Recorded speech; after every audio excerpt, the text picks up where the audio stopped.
এক মুসাফিরের কাহিনী রাসূল বলতেছেন যে সফর করার জন্য উট এবং তার সফর করতে যতদিন লাগবে ততদিনের খাদ্য সামগ্রী নিলেন। এভাবে সফর করতে করতে মরুভূমির প্রচন্ড উত্তাপ তার শরীরটাকে দুর্বল করে দিয়েছে। অনেক দূরে যখন একটা গাছ দেখতে পেল, গাছের কাছে গিয়ে তার উটটাকে থামালো, এখানে রাখলো এবং তার নিচে একটু বিশ্রাম নেওয়ার জন্য বসলো। বসার সাথে সাথে তার ক্লান্ত দেহ ঘুম একবারে তাকে ঘেরাও করে ফেললো। ঘুম থেকে উঠে এসে দেখে তার উটও নেই, খাদ্য সামগ্রী নেই। এখন উত্তপ্ত বালু উপরে, খুব কড়া রোদ, নিচে উত্তপ্ত বালু। এখান থেকে যদি সে হেঁটে যাওয়ার চেষ্টা করে তাহলে কিছুক্ষণ পরে যাওয়ার পর তার মৃত্যু হয়ে যাবে। রাসূল বলেন ওই সময় তার সামনে উট এবং খাদ্য সামগ্রী পেলে সে যত খুশি হয়, ঠিক তেমনি ভাবে একটা বান্দা সারা জীবন পাপ করে যখন তওবা করে আল্লাহর কাছে ফিরে আসে, আল্লাহ তার চেয়ে আরো খুশি হয়। জোরে বলেন সুবহানাল্লাহ। হলি ভয়েস অফ ইসলাম একটি ইসলামিক চ্যানেল।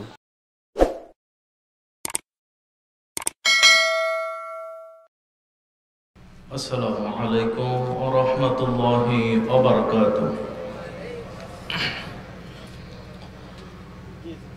নাহমাদুহু ওয়া নাস্তাঈনুহু ওয়া নাস্তাগফিরুহু ওয়া নু'মিনু বিহি ওয়া নাতাওয়াক্কালু আলাইহি ওয়া না'উযু বিল্লাহি মিন শুরুরি আনফুসিনা ওয়া মিন sayyiati a'malina man yahdihillahu fala mudilla lahu wa man yudlil fala hadiya lahu wa nashhadu an la ilaha illallah wahdahu la sharika lahu ونشهد أن سيدنا ومولانا محمدا عبده ورسوله الذي أرسله بالحق بشيرا ونذيرا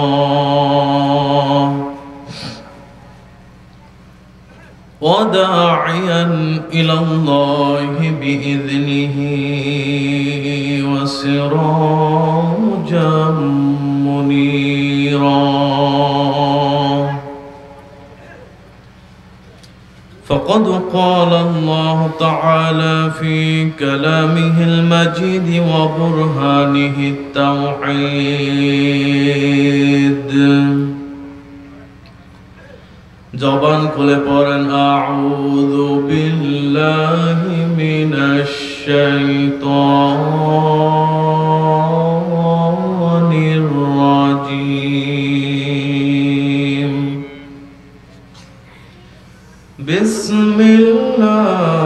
বিসমিল্লাহির রাহমানির রাহিম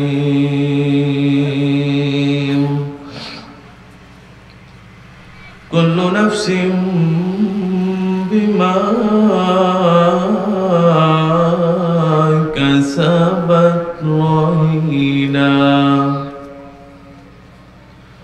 إلا أصحاب اليمين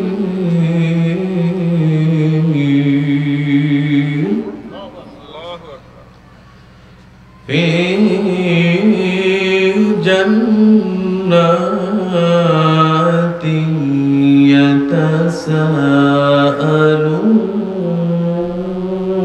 يتساءلون عن المجرمين ما سلككم في سقر قالوا لم نك من المصلين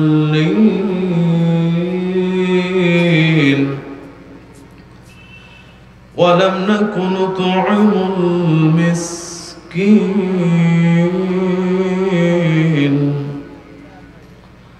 وكنا نخوض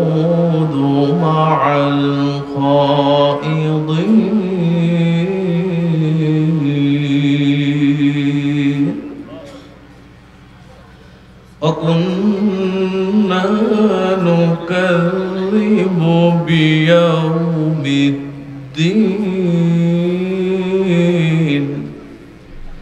حتى أتانا اليقين صدقت يا ربنا إن الله وملائكته يصلون على النبي يا أيها الذين آمنوا صلوا عليه وسلموا تسليما اللهم صل على محمد وعلى آله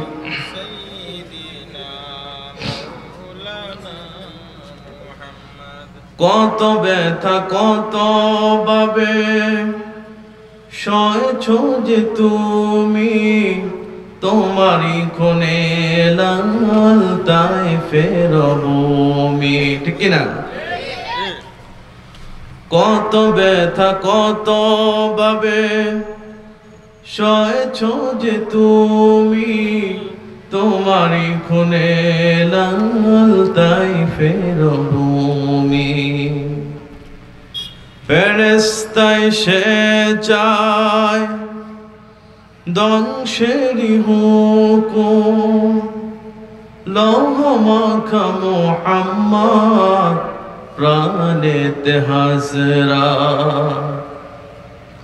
হায় আল্লাহ তুমি ক্ষমা করো এ তায়েফবাসী তারা তো বুঝেনি আমি যে মুহাম্মদ হৃদয়ে মুহাম্মদ আলহামদুলিল্লাহ বাংলাদেশের ঐতিহ্যবাহী বিভাগ সিলেট বিভাগের অন্তর্গত এবং সিলেট জেলার প্রজ্জ্বল ইসলামী যুব সংগঠনের উদ্দেশ্যে নবম বার্ষিক 2 দিনব্যাপী তাফসীরুল কুরআন মাহফিলের দ্বিতীয় অধিবেশনের সম্মানিত সভাপতি জনাব দিলওয়ার হোসেন আতাল্লাহু উমরাহু বারাকাল্লাহু ফি আয়াতি বলেন আমিন।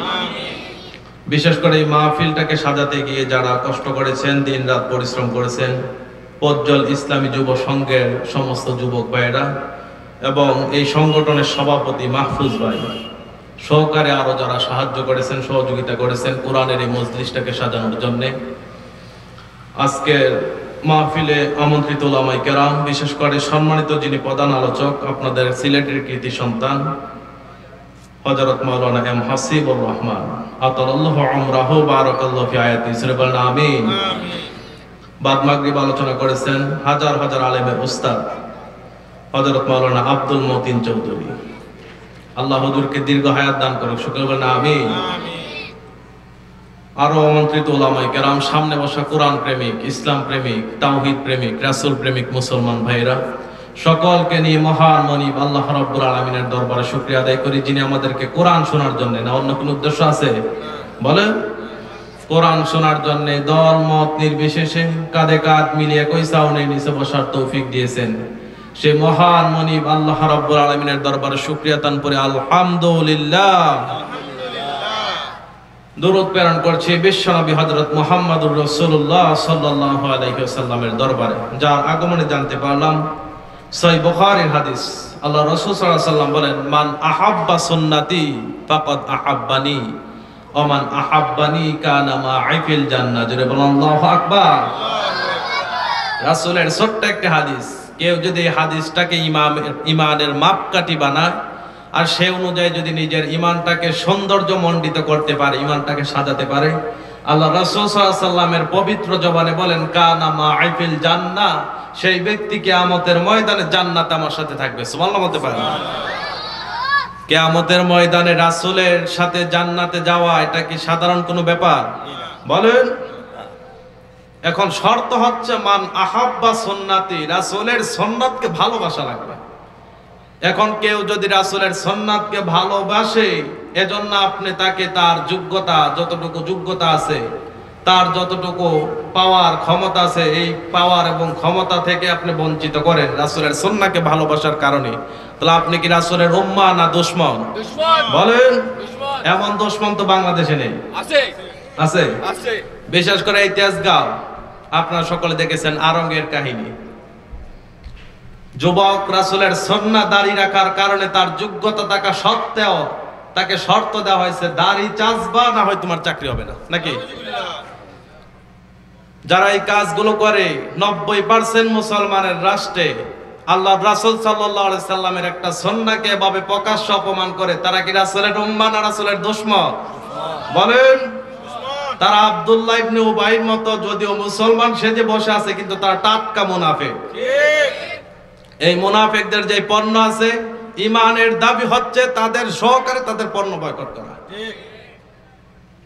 90% মুসলমানের দেশ, এখানে মুসলমানরা কোনটা চায়, আপনার ওই মুসলমানদের চাহিদার দিকে আপনাকে দেখতে হবে।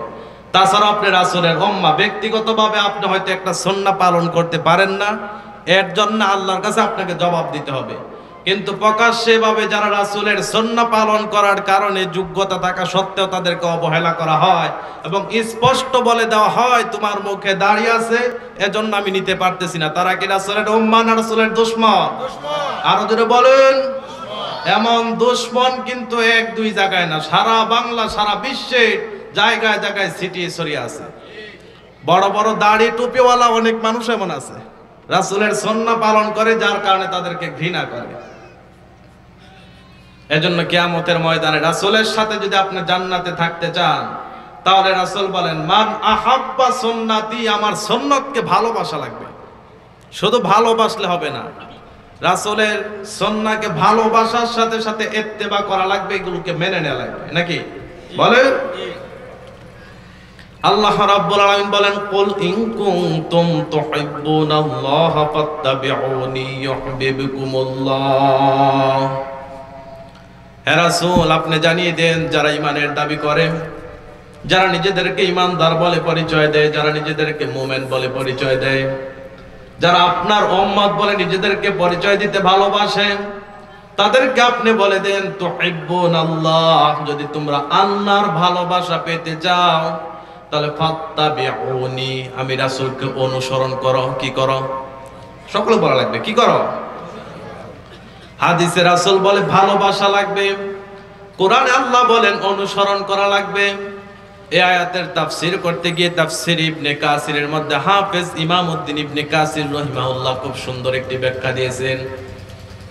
আল্লাহ বলেন রাসূলের আল্লাহর ভালোবাসা পেতে হলে রাসূলকে অনুসরণ করা লাগবে, আনুগত্য করা লাগবে।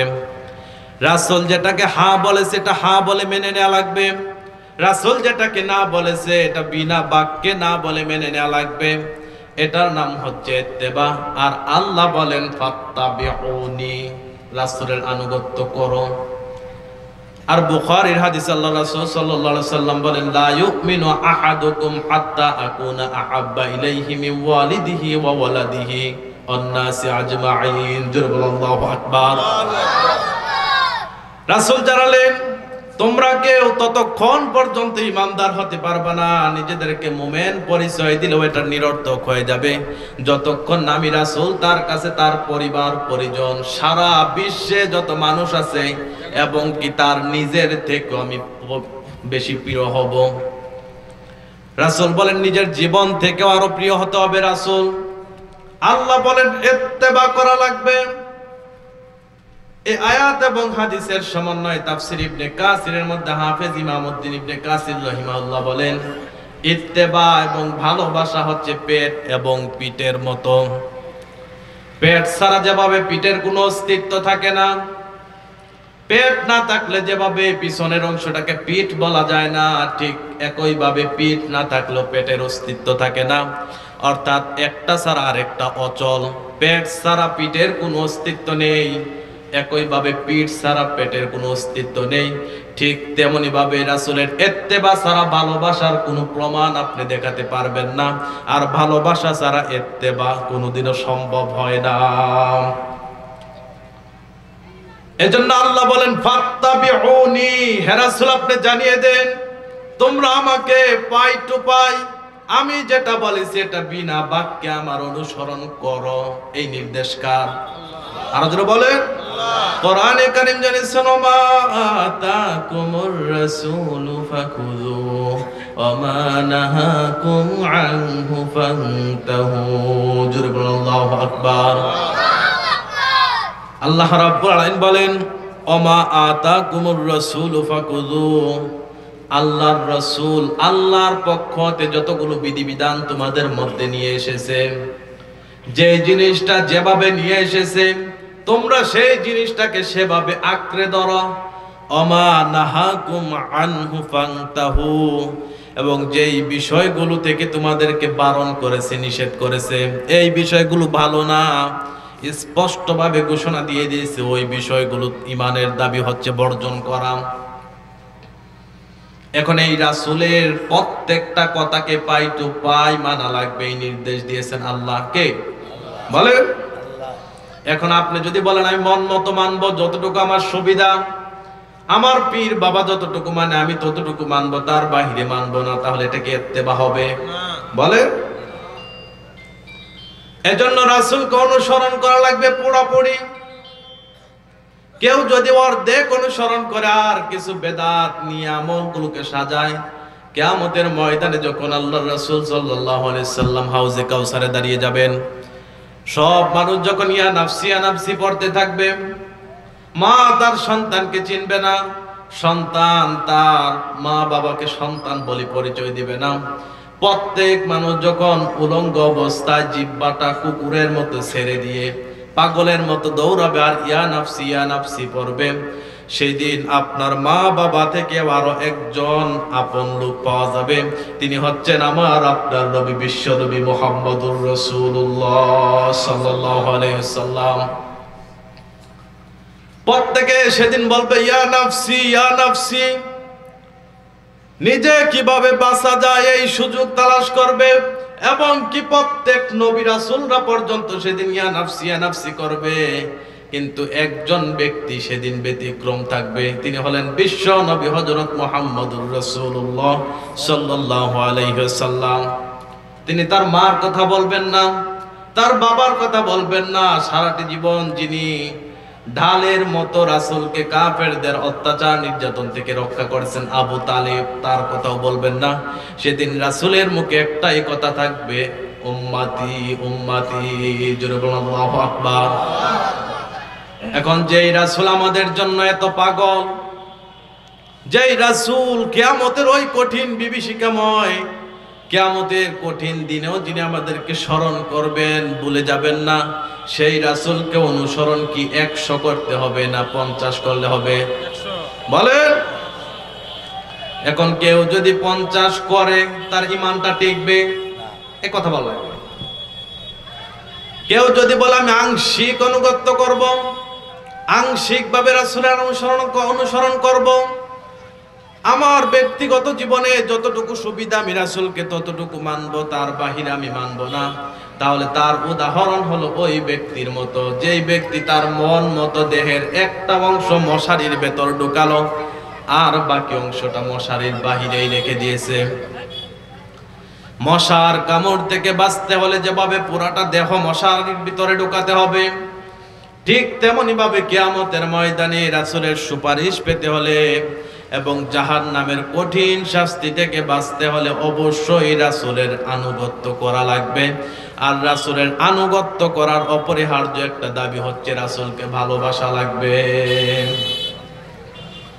আর যে ব্যক্তি রাসূলের ভালোবাসবে, রাসূলের সুন্নাহগুলোকে ভালোবাসবে, রাসূলের সুন্নাহগুলোকে আঁকড়ে ধরবে, আল্লাহর রাসূল বলেন মান আহাব্বা সুন্নতি, যে ব্যক্তি আমার সুন্নাহগুলোকে ভালোবাসলো, পছন্দ করলো, ফাকাদ আহাব্বানি, সে যেন স্বয়ং আমি রাসূলকে ভালোবাসলো, পছন্দ করলো। ওমান আহাব্বানি, আর যে আমাকে ভালোবাসলো, ইত্তেবা করলো, অনুসরণ করলো, ফাকাদ কানা মা'i ফিল জান্নাহ, সে কিয়ামতের ময়দানে জান্নাতে আমার সাথেই থাকবে। কেননা অন্য হাদিস আল্লাহর রাসূল সাল্লাল্লাহু আলাইহি ওয়াসাল্লাম বলেন আল মারউ মা'a মান আহাব্বা, প্রত্যেক ব্যক্তি কিয়ামতের ময়দানে তার সাথেই অবস্থান করবে যাকে সে দুনিয়াতে ভালোবাসতো। এবার আপনি যদি রাসূলকে ভালোবাসেন, রাসূলের সুন্নাহকে ভালোবাসেন, রাসূল সাল্লাল্লাহু আলাইহি সাল্লাম যে জীবন নীতি আমাদের মধ্যে রেখে গিয়েছেন, কোরআন এবং সুন্নাহ আমাদের মধ্যে রেখে গিয়েছেন, এগুলোকে ভালোবাসেন, তাহলে অবশ্যই ভালোবাসা অনুযায়ী কিয়ামতের ময়দানে আপনি রাসূলের সাথে থাকতে পারবেন। আর আপনি যদি এমন কাউকে ভালোবাসেন যে জনগণের টাকা আত্মসাৎ করে, মানুষের হক অন্যায়ভাবে মেরে খায়, ক্ষমতা আছে এজন্য কলমের কোসা দিয়ে জনগণের টাকাগুলো লুটপাট করে নেয়, এমন মানুষকে যদি ভালোবাসেন, তাহলে ওই মানুষটার সাথে আপনার হাসর হবে। সে যদি হাসরের ময়দানে তার আমল নামার হিসাব হয় জাহান্নামী হয়ে যায়, তাহলে দুনিয়াতে তাকে ভালোবাসার কারণে, তাকে সাপোর্ট করার কারণে আপনিও জাহান্নামের অন্তর্ভুক্ত হয়ে যাবেন। এজন্য আমরা যেন রাসূলের সুন্নাহগুলোকে বাস্তবিক জীবনে আমল করে, রাসূলের সুন্নাহকে অনুসরণ করে আমাদের জীবনটাকে ওইভাবে সাজাতে পারে। আল্লাহ রাব্বুল আলামিন আমাদেরকে তৌফিক দান করুন, সকলে বলেন আমিন। আজকের আলোচ্য বিষয় কোন কারণে কোন জাহান্নাম। আমরা বিভিন্ন জন বিভিন্ন পাপের মধ্যে লিপ্ত আছি, বিশেষ করে কবিরা গুনাহ। সহিহ হাদিসের আলোকে আল্লাহ রাসূল সাল্লাল্লাহু আলাইহি ওয়াসাল্লাম বলেন আকবারুল কাবায়ের, এগুলো হচ্ছে 7টি, যেগুলো করলে ঈমান ধ্বংস হয়ে যাওয়ার সম্ভাবনা আছে। তাছাড়া পবিত্র কোরআনুল কারীম আল্লাহ রাব্বুল আলামিন অসংখ্য কবিরা গুনার কথা বলেছেন, যেগুলো বারবার করতে থাকলে খতামাল্লাহু আলা কুলুবিহিম, যারা করবে তাদের অন্তরের মধ্যে আল্লাহ রাব্বুল আলামিন তালা মেরে দিবেন। এই তালাটা হচ্ছে গুমরাহির তালা, পথভ্রষ্টতার তালা। খতামাল্লাহু আলা কুলুবিহিম, এই আয়াতের তাফসীর করতে গিয়ে তাফসীরে তাফহিমুল কোরআন, আধুনিক তাফসীর যেটাকে বলা হয়, এবং তাফসীরে ফি জিলালিল কোরআনের মধ্যে খুব সুন্দর একটি উদাহরণ দিয়েছে আল্লামা সাইয়্যিদ কুতুব রাহিমাহুল্লাহ। তিনি বলতেছেন খতামাল্লাহু আলা কুলুবিহিম, মানে যখন কোনো বান্দা একটা পাপ কাজ করে, কবিরা গুনাহ করে, ইচ্ছাকৃতভাবে যখন বারবার গুনাহ করতে থাকে, সে যখন একটা কবিরা গুনাহ করে, তখন তার অন্তরের যে অন্তরটা হচ্ছে হাতের তালুর নেয়। একটা কবিরা গুনাহ করলে একটা আঙ্গুল মুষ্টিবদ্ধ হয়ে যায়, আরেকটা করলে আরেকটা বদ্ধ হয়ে যায়, আরেকটা করলে আরেকটা বদ্ধ হয়ে যায়। ভাবে করতে করতে এক সময় সবগুলো দরজা বন্ধ হয়ে যায়। তারপর তারা সত্য দেখার পর না দেখার বান্দরে, সত্য বুঝার পর না বুঝার বান্দরে। এজন্য তাদের কাছে সত্য কথা ভালো লাগে না, সত্য কথাকে তারা বন্ধ করে দিতে চায়। কেন পাপ করতে করতে, অন্যায় করতে করতে, সীমা লঙ্ঘন করতে করতে, সীমা অতিক্রম করার কারণে তাদের অন্তরগুলো তালাবদ্ধ হয়ে গিয়েছে, যার কারণে সত্য দেখার পরেও তারা বধির হয়ে গিয়েছে, অন্ধ হয়ে গিয়েছে, সত্য অনুধাবন করতে পারে না, তাদের অন্তর তালাবদ্ধ হয়ে গিয়েছে। এজন্য সত্যটাকে অবশ্যই বোঝা লাগবে। আর কবিরা গুনাহ বারবার ইচ্ছাকৃতভাবে করতে থাকলে অন্তরটা তালাবদ্ধ হয়ে যায়। এমন কবিরা গুনাহ ইমাম আয-যাহাবী রাহিমাহুল্লাহ তার কিতাবুল কাবায়ের, অর্থাৎ কবিরা গুনাহ নিয়ে একটি বই লিখেছেন। এই কিতাবুল কাবায়ের মধ্যে 70টি কবিরা গুনাহ উল্লেখ করেছেন, যেগুলো বারবার করতে থাকলে ঈমানদার তার অন্তর তালাবদ্ধ হয়ে যায়, যার কারণে এক সময় তার অবস্থা এমন পৌঁছায় সত্য শুনতে তার ভালো লাগে না, সত্য শুনলে উল্টা তার খারাপ লাগে, এর জন্য কোরআন বন্ধ করে দিতে চায় নাকি বলে। সত্য অন্তর দিয়ে অনুধাবন করতে পারে না, কারণ গুনাহ করতে করতে তার অন্তরটা তালাবদ্ধ হয়ে গিয়েছে। এখন অন্তরের মধ্যে আর সত্য কথা পৌঁছায় না। আর এই কান যেটা দিয়ে শুনে, ওইটার মধ্যে শয়তান প্রস্রাব করে দিয়েছে, যার কারণে সত্যকে তার কাছে সত্য মনে হয় না, তার কাছে ভালো লাগে না। এইভাবে 70টি কবিরা গুনার মধ্যে যে যেই শ্রেণীর পাপ করবে, কিছু কিছু কবিরা গুনাহ আছে, এগুলো করলে এই শ্রেণীর জাহান্নামে যাবে, ওইগুলো করলে ওই শ্রেণীর জাহান্নামে যাবে। এইভাবে 7টি জাহান্নামের স্তরের মধ্যে 7 শ্রেণীর লোক যারা যাবে কোরআন থেকে ইনশাআল্লাহ বলবো। প্রথম শ্রেণী হচ্ছে সাঈর নামক জাহান্নাম। কোন জাহান্নাম বলেন? আমি কোরআন থেকে এই পর্যন্ত যতটুকু পেয়েছি, সাঈর নামক জাহান্নামে যাবে 3 শ্রেণীর লোক। কয় শ্রেণীর? সকলে বলা লাগবে, কয় শ্রেণী? 1 নম্বরে যারা ভয় প্রদর্শনকারীদের ভয় শুনেনি, যারা ভীতি প্রদর্শন করত, আল্লাহ রাব্বুল আলামিন যুগ যুগ ধরে হযরত আদম আলাইহিস সালাতু ওয়াস সালাম থেকে শুরু করে বিশ্ব নবী হযরত মুহাম্মদুর রাসূলুল্লাহ সাল্লাল্লাহু আলাইহি ওয়াসাল্লাম পর্যন্ত অসংখ্য নবী রাসূল প্রেরণ করেছেন। প্রত্যেক নবী রাসূলের ভিশন ছিল আল্লাহর কালিমাকে এই জমিনে উঁচু স্থানে নেওয়া, আল্লাহর কালিমাকে প্রতিষ্ঠা করা, তাওহীদের বাণীগুলোকে মানুষের কানে কানে পৌঁছে দেওয়া, শিরক বেদাত যা আছে সবগুলো জমিন থেকে নিশ্চিহ্ন করা। প্রত্যেক নবীদের দায়িত্ব ছিল তাওহীদ প্রতিষ্ঠা করে শিরক দূর করা, এটা ছিল নবীদের দায়িত্ব। এভাবে আল্লাহ রাব্বুল আলামিন প্রত্যেক জাতির কাছে ভয় প্রদর্শনকারী প্রেরণ করেছেন। হযরত আদম আলাইহিস সালাতু ওয়াস সালাম থেকে বিশ্বনবী হযরত মুহাম্মদুর রাসূলুল্লাহ সাল্লাল্লাহু আলাইহি ওয়াসাল্লাম পর্যন্ত অসংখ্য নবী রাসূল আল্লাহ রাব্বুল আলামিন প্রেরণ করেছেন। আর তাদেরকে যখনই তাদের কওমের কাছে প্রেরণ করা হতো, তখন তাদের কওমের লোকেরা দুই ভাবে বিভক্ত হতো। কয় ভাগে? সকলে ভালো লাগবে। কয় ভাগে? একদল যখন তাদের নবীদের কথা শুনতো, নবীদের কথা শোনার পর বিনা বাক্যে তাদের অনুসরণ করত, মেনে নিত। আর একদল আছে তাদেরকে বিরোধিতা করত, তাদেরকে পাগল বলে গালি দিত। এমন লোক আজও আছে না নেই? বলেন। ওই নবী রাসূলদের দায়িত্ব শেষ। বিশ্বনবী হযরত মুহাম্মদুর রাসূলুল্লাহ সাল্লাল্লাহু আলাইহি সাল্লাম তিনি হচ্ছেন খাতামান নবিয়্যিন। তার মাধ্যমে নবুয়তের যে দরজা আছে এটা তালাবদ্ধ হয়ে গিয়েছে, এটা শেষ।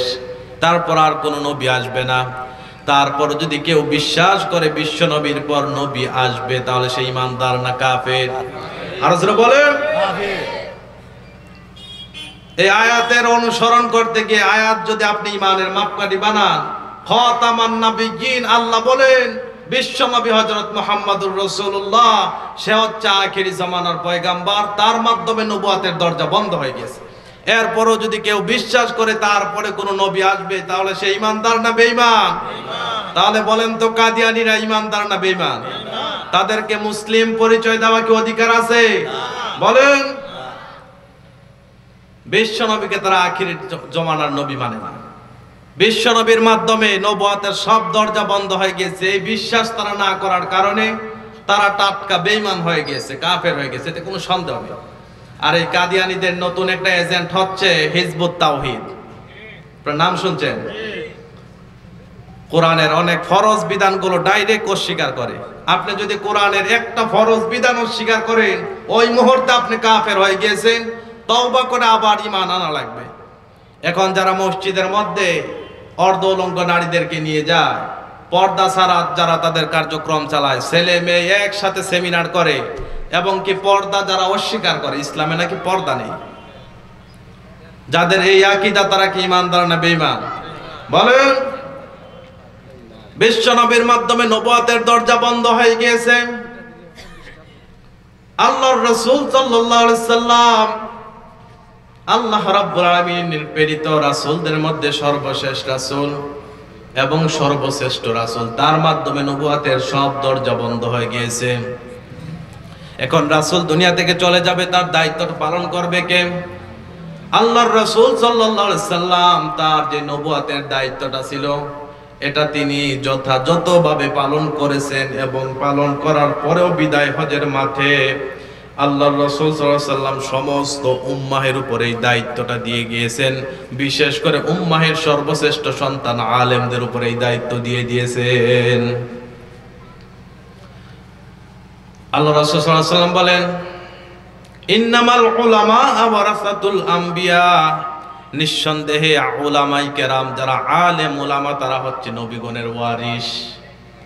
এখন উত্তরাধিকারী সূত্রে এই কোরআনের বাণী প্রচার করার দায়িত্ব কে দিয়েছে? সকলে ভালো লাগবে, কে দিয়েছে?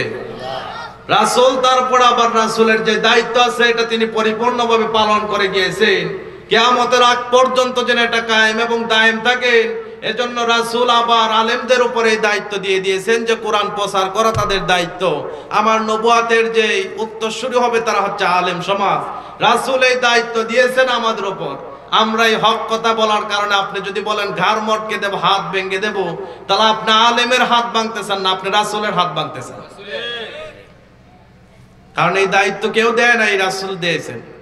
রাসূল যেহেতু আমাদেরকে দায়িত্বটা দিয়েছেন, আমরা রাসূলের এজেন্ট হিসাবে কাজ করতেছি। আল্লাহ রাব্বুল আলামিন বলেন, বাল্লিগ মা উনজিলা ইলাইকা মির রাব্বিক, হে রাসূল তোমার প্রতি যেটা নাযিল করেছি এটা প্রচার করো, মানুষের কাছে পৌঁছে দাও। রাসূল তার সাধ্যমতো নবুয়তের দায়িত্ব প্রচার করেছেন। মৃত্যুবরণ করার পূর্বে উম্মাহের সর্বশ্রেষ্ঠ সন্তান আলেমদের কাছে এই দায়িত্ব দিয়ে দিয়েছেন। এখন আলেমরা রাসূলের উত্তরাধিকারী হিসাবে, নায়েবে রাসূল হিসাবে এই দায়িত্বটা পালন করে। রাসূল এই দায়িত্ব পালন করেছেন, এখন আলেমদের উপর দিয়েছেন, আলেমরা পালন করতেছেন। আলেমরা হক কথা বলার কারণে আপনার দলের বিরুদ্ধে চলে যায়। এজন্য আপনি যদি বলেন ঘাড় মটকে দেবেন, তাহলে কিন্তু আপনি রাসূলের ঘাড় মটকে দেওয়ার দুঃসাহস করছেন। যারা এই দুঃসাহস করে, কিয়ামতের ময়দানে আপনি রাসূলের উম্মাহ বলে পরিচয় দিতে পারবেন? বলেন। এজন্য প্রথমে যারা সাঈর নামক জাহান্নামে যাবে, যুগ যুগ ধরে যারা নবী রাসূলদের বিরোধিতা করেছে, আলেম উলামাদের বিরোধিতা করেছে, তারা সত্য কথা বলেছে, সত্য কথা না শুনে দলের দালালি করতে গিয়ে তারা এগুলোকে অন্ধভাবে না মেনে নিয়ে তারা দলের অন্ধভাবে দালালি করেছে। যারা নবী রাসূলদের কথা শুনেনি, আলেম উলামাদের কথা শুনেনি, দুনিয়াতে যারা দায়িত্বশীল কোরআনের কথা বলতো তাদের কথা শুনেনি, তারা সাঈর নামক জাহান্নামে যাবে। আর কিয়ামতের ময়দানে আফসোস করবে, ক্বালু লাউ কুন্না নাসমাউ আও নাআকিল মা কুন্না ফি আসহাবিস সাঈর। জোরে বলুন আল্লাহু আকবার। এই সমস্ত লোক সব সময় কোরআনের বিরোধিতা করত, আলেম উলামাদের বিরোধিতা করত, ইসলামের বিরোধিতা করত। কোরআনের কোন তাফসীর দেখলে তাদের গা জ্বলতো। কোরআনের তাফসীর বন্ধ করার জন্য 144 ধারা জারি করত। এই সমস্ত লোককে কিয়ামতের ময়দানে যখন আল্লাহ রাব্বুল আলামিন সাঈর নামক জাহান্নামী হিসেবে ঘোষণা দিয়ে দেবেন, তখন তারা আফসোস করবে আর বলবে, লাউ কুন্না নাসমাউ আও নাআকিল। দুনিয়াতে যদি আমরা যারা হক কথাগুলো বলতো, কোরআনের বাণী অকত বয়ে প্রচার করত, ইসলামের বাণী প্রচার করার জন্য যারা দিন রাত অক্লান্ত পরিশ্রম করত, তাদের কথাগুলো যদি আমরা শুনতাম, লাউ কুন্না নাসমাউ, যদি আমরা শুনতাম, আও নাআকিলু, শোনার পর অন্ধভাবে না বুঝে তাদের বিরোধিতা না করে যদি আমরা অন্তর দিয়ে এটা অনুধাবন করতাম সে কি বোঝাতে চাচ্ছে, যদি তাদের কথাগুলো কান দিয়ে শুনতাম এবং অন্তর দিয়ে অনুধাবন করতাম, মা কুন্না ফি আসহাবিস সাঈর, তাহলে আজকে আমাদেরকে সাঈর নামক জাহান্নামের অধিবাসী হওয়া লাগতো না। সূরা বলেন সুবহানাল্লাহ। তার মানে আয়াত থেকে আমরা বুঝতে পারলাম কোরআনের কথা, ইসলামের কথা, ভালো ভালো কথাগুলো তারা শোনার পরেই বিরোধিতা করে, তারা অন্তর দিয়ে অনুধাবন করতে চায় না। যেমন আবু জেহেল, রাসূল, সত্য রাসূল সে জানতো, বিশ্ব নবী হযরত মুহাম্মদুর রাসূলুল্লাহ তার বিশ্বস্ততা দেখে পুরো হেজাজ অঞ্চলের মানুষেরা তাকে আল আমিন উপাধি দিয়েছে। সব মানুষ তাকে চোখ বন্ধ করে বিশ্বাস করে। তিনি তার 40 বছর একটাও মিথ্যা কথা বলেনি, কোনোদিন আমানতের খেয়ানত করেনি। এখন যেহেতু সে নবুয়তের কথা বলছে, এটা সত্য বলবে, মিথ্যা বলবে না, এটা জানতো। যার কারণে আমরা ইতিহাস পড়লে দেখি সে যদিও প্রকাশ্যে কোরআনের বিরোধিতা করত, কিন্তু গোপনে গোপনে রাসূল থেকে কোরআন শুনতো, ঠিক কিনা? কিন্তু আজ আবু জেহেলের উত্তরসূরি যারা আছে, এগুলো আবু জেহেলের চাইতো আরো নিকৃষ্ট।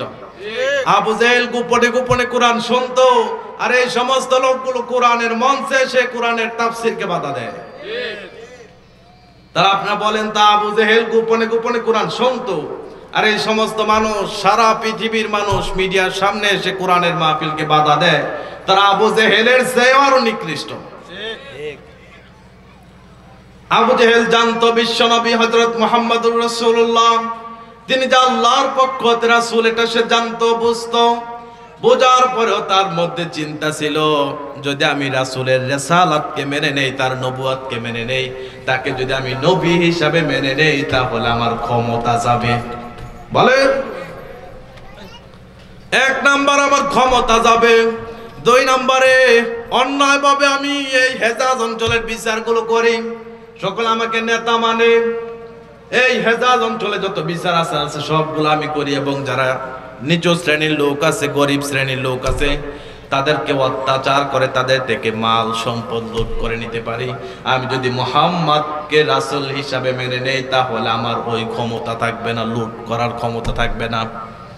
ঠিক আজ এই সময়ে দেখেন যারা কোরআনের বিরোধিতা করে, যারা বলে গার মটকে দেব, হাত ভেঙে দেব, তারা সত্য জানার পরেও ক্ষমতা চলে যাবে জন্য তারা বিরোধিতা করে।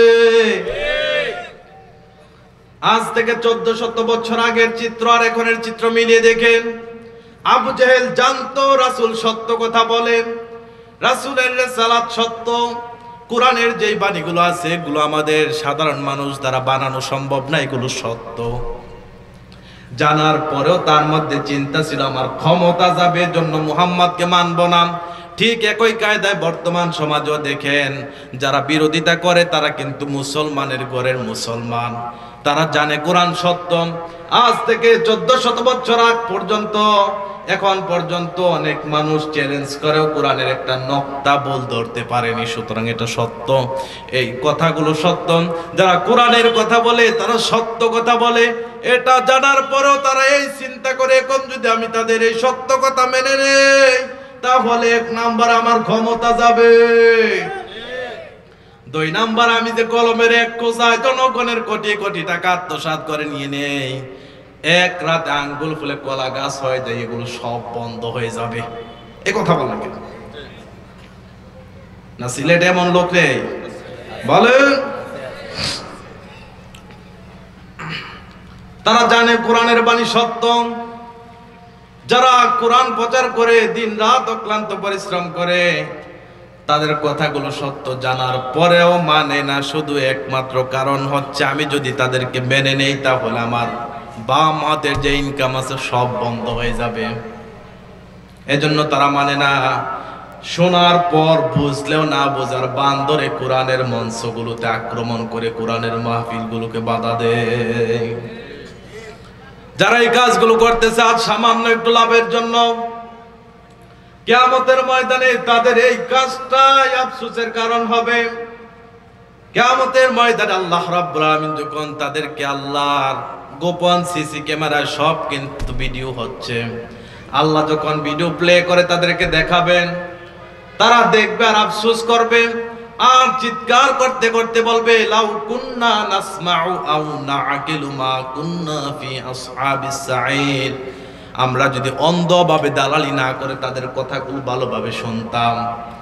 এই যে দিনের রাহবাররা দিন রাত পরিশ্রম করে কোরআনের বাণীগুলো প্রচার করে, তাদের এর পিছনে কোনো স্বার্থ ছিল না, ক্ষমতায় যাবে এজন্য তারা এই কাজ করেনি, তাদের উদ্দেশ্য ছিল কোরআন প্রচার করা। তাদের এই কথাগুলো যদি আমরা ওই সময় শুনতাম আও নাআকিলু এবং অন্তর দিয়ে যদি বোঝার চেষ্টা করতাম তাহলে মা কুন্না ফি আসহাবিস সাঈর, আজকে আমাকে সাঈর নামক জাহান্নামের অধিবাসী হওয়া লাগতো না। সুতরাং আমরা যেটা বুঝতে পারলাম, আজ যারা সামান্য ক্ষমতার জন্যে, টাকা পয়সার জন্যে, অল্প অবৈধ কিছু টাকার জন্যে যারা এই কাজগুলো করতেছে, কিয়ামতের ময়দানে এগুলোই তাদের আফসোসের কারণ হয়ে দাঁড়াবে। এজন্য আমরা যারা এমন স্বভাবের লোক আছি, বিশেষ করে সমাজের বিচারপতিরা যারা আছে, 2000 4000 টাকা একটু এদিক সেদিক হলে বিচারের রায় পাল্টে যায় নাকি নেই? বলেন। এমন কাঙ্গাল আছে এক প্যাকেট বিড়ি ধরিয়ে দিলে বিচারের রায় পাল্টে দেয় না? আপনাদের সিলেটে নেই? এগুলো সব কুমিল্লা। যারা এই কাজগুলো করে সামান্য লাভের জন্য মানুষের মধ্যে ইনসাফ প্রতিষ্ঠা করে না, একজনের হকটাকে আরেকজনের নামে দিয়ে দেয়, কিয়ামতের ময়দানে এগুলোই তাদের আফসোসের কারণ হবে।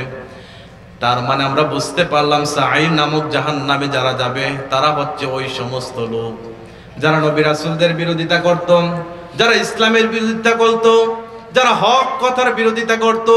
যেখানে হক কথার আলোচনা চলে সেখানে তাদের বাধা হতো, যেখানে হক কথা বলবে জানে সেখানে অনুমতি না দেয়। এমন লোক যারা আছে কিয়ামতের ময়দানে এগুলোই তাদের আফসোসের কারণ হয়ে দাঁড়াবে।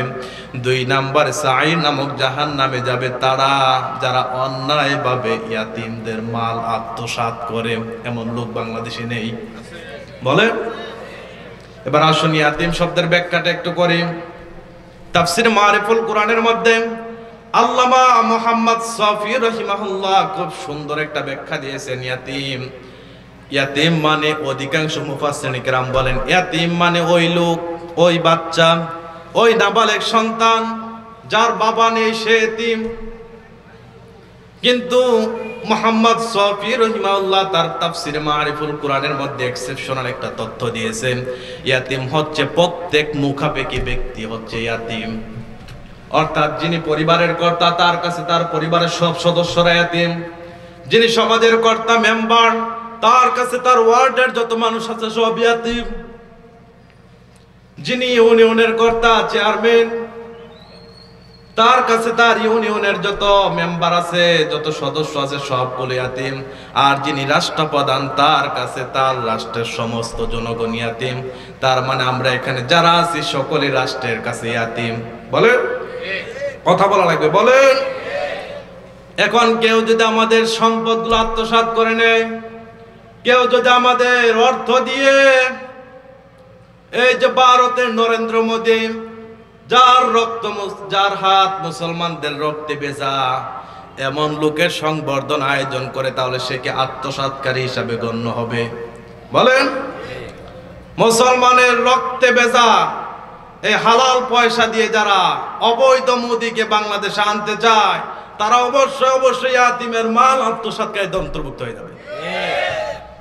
এবং কি যারা ভাস্কর্য নামে বিভিন্ন জিনিস বানায়, আজ স্বাধীনতার 50 বছর হয়ে গিয়েছে, এখন পর্যন্ত আমরা খাদ্য, বস্ত্র, বাসস্থান এগুলো নিশ্চিত করতে পারি না। এই যে রেল স্টেশনগুলোতে গেলে দেখা যায় কত মানুষ না খেয়ে শুয়ে আছে, বসে আছে। মাজারগুলোতে গেলে দেখা যায়, আজকে আসার সময় সিলেট শাহজালাল মাজারে গিয়েছিলাম, কত মানুষ না খেয়ে বসে আছে, শুয়ে আছে, কত ইয়াতিম, তাদের ভালো একটা পোশাক নেই, তাদের থাকার মতো জায়গা নেই। আজ স্বাধীনতার 50 বছর হয়ে গেছে, এখন পর্যন্ত আমরা 16-17 কোটি মানুষের খাদ্য, বস্ত্র, বাসস্থানের ব্যবস্থা করতে পারিনি। যারা এগুলো না করে প্রত্যেক মোড়ে মোড়ে মূর্তি বানায় এবং মোদিকে বাংলাদেশে আনার জন্য ব্যর্থ চেষ্টা করে, তারা অবশ্যই জনগণের মাল আত্মসাৎকারী, ইয়াতিমের মাল আত্মসাৎকারী। বাংলাদেশের মুসলমান তাদের দেহের মধ্যে যতক্ষণ পর্যন্ত রক্ত থাকবে, গর্দানের উপর যতক্ষণ পর্যন্ত কল্লা থাকবে, এই নাপাক নরেন্দ্র মোদী যার হাত মুসলমানের রক্তে ভেজা, তাকে বাংলার জমিন আসতে দেওয়া হবে না।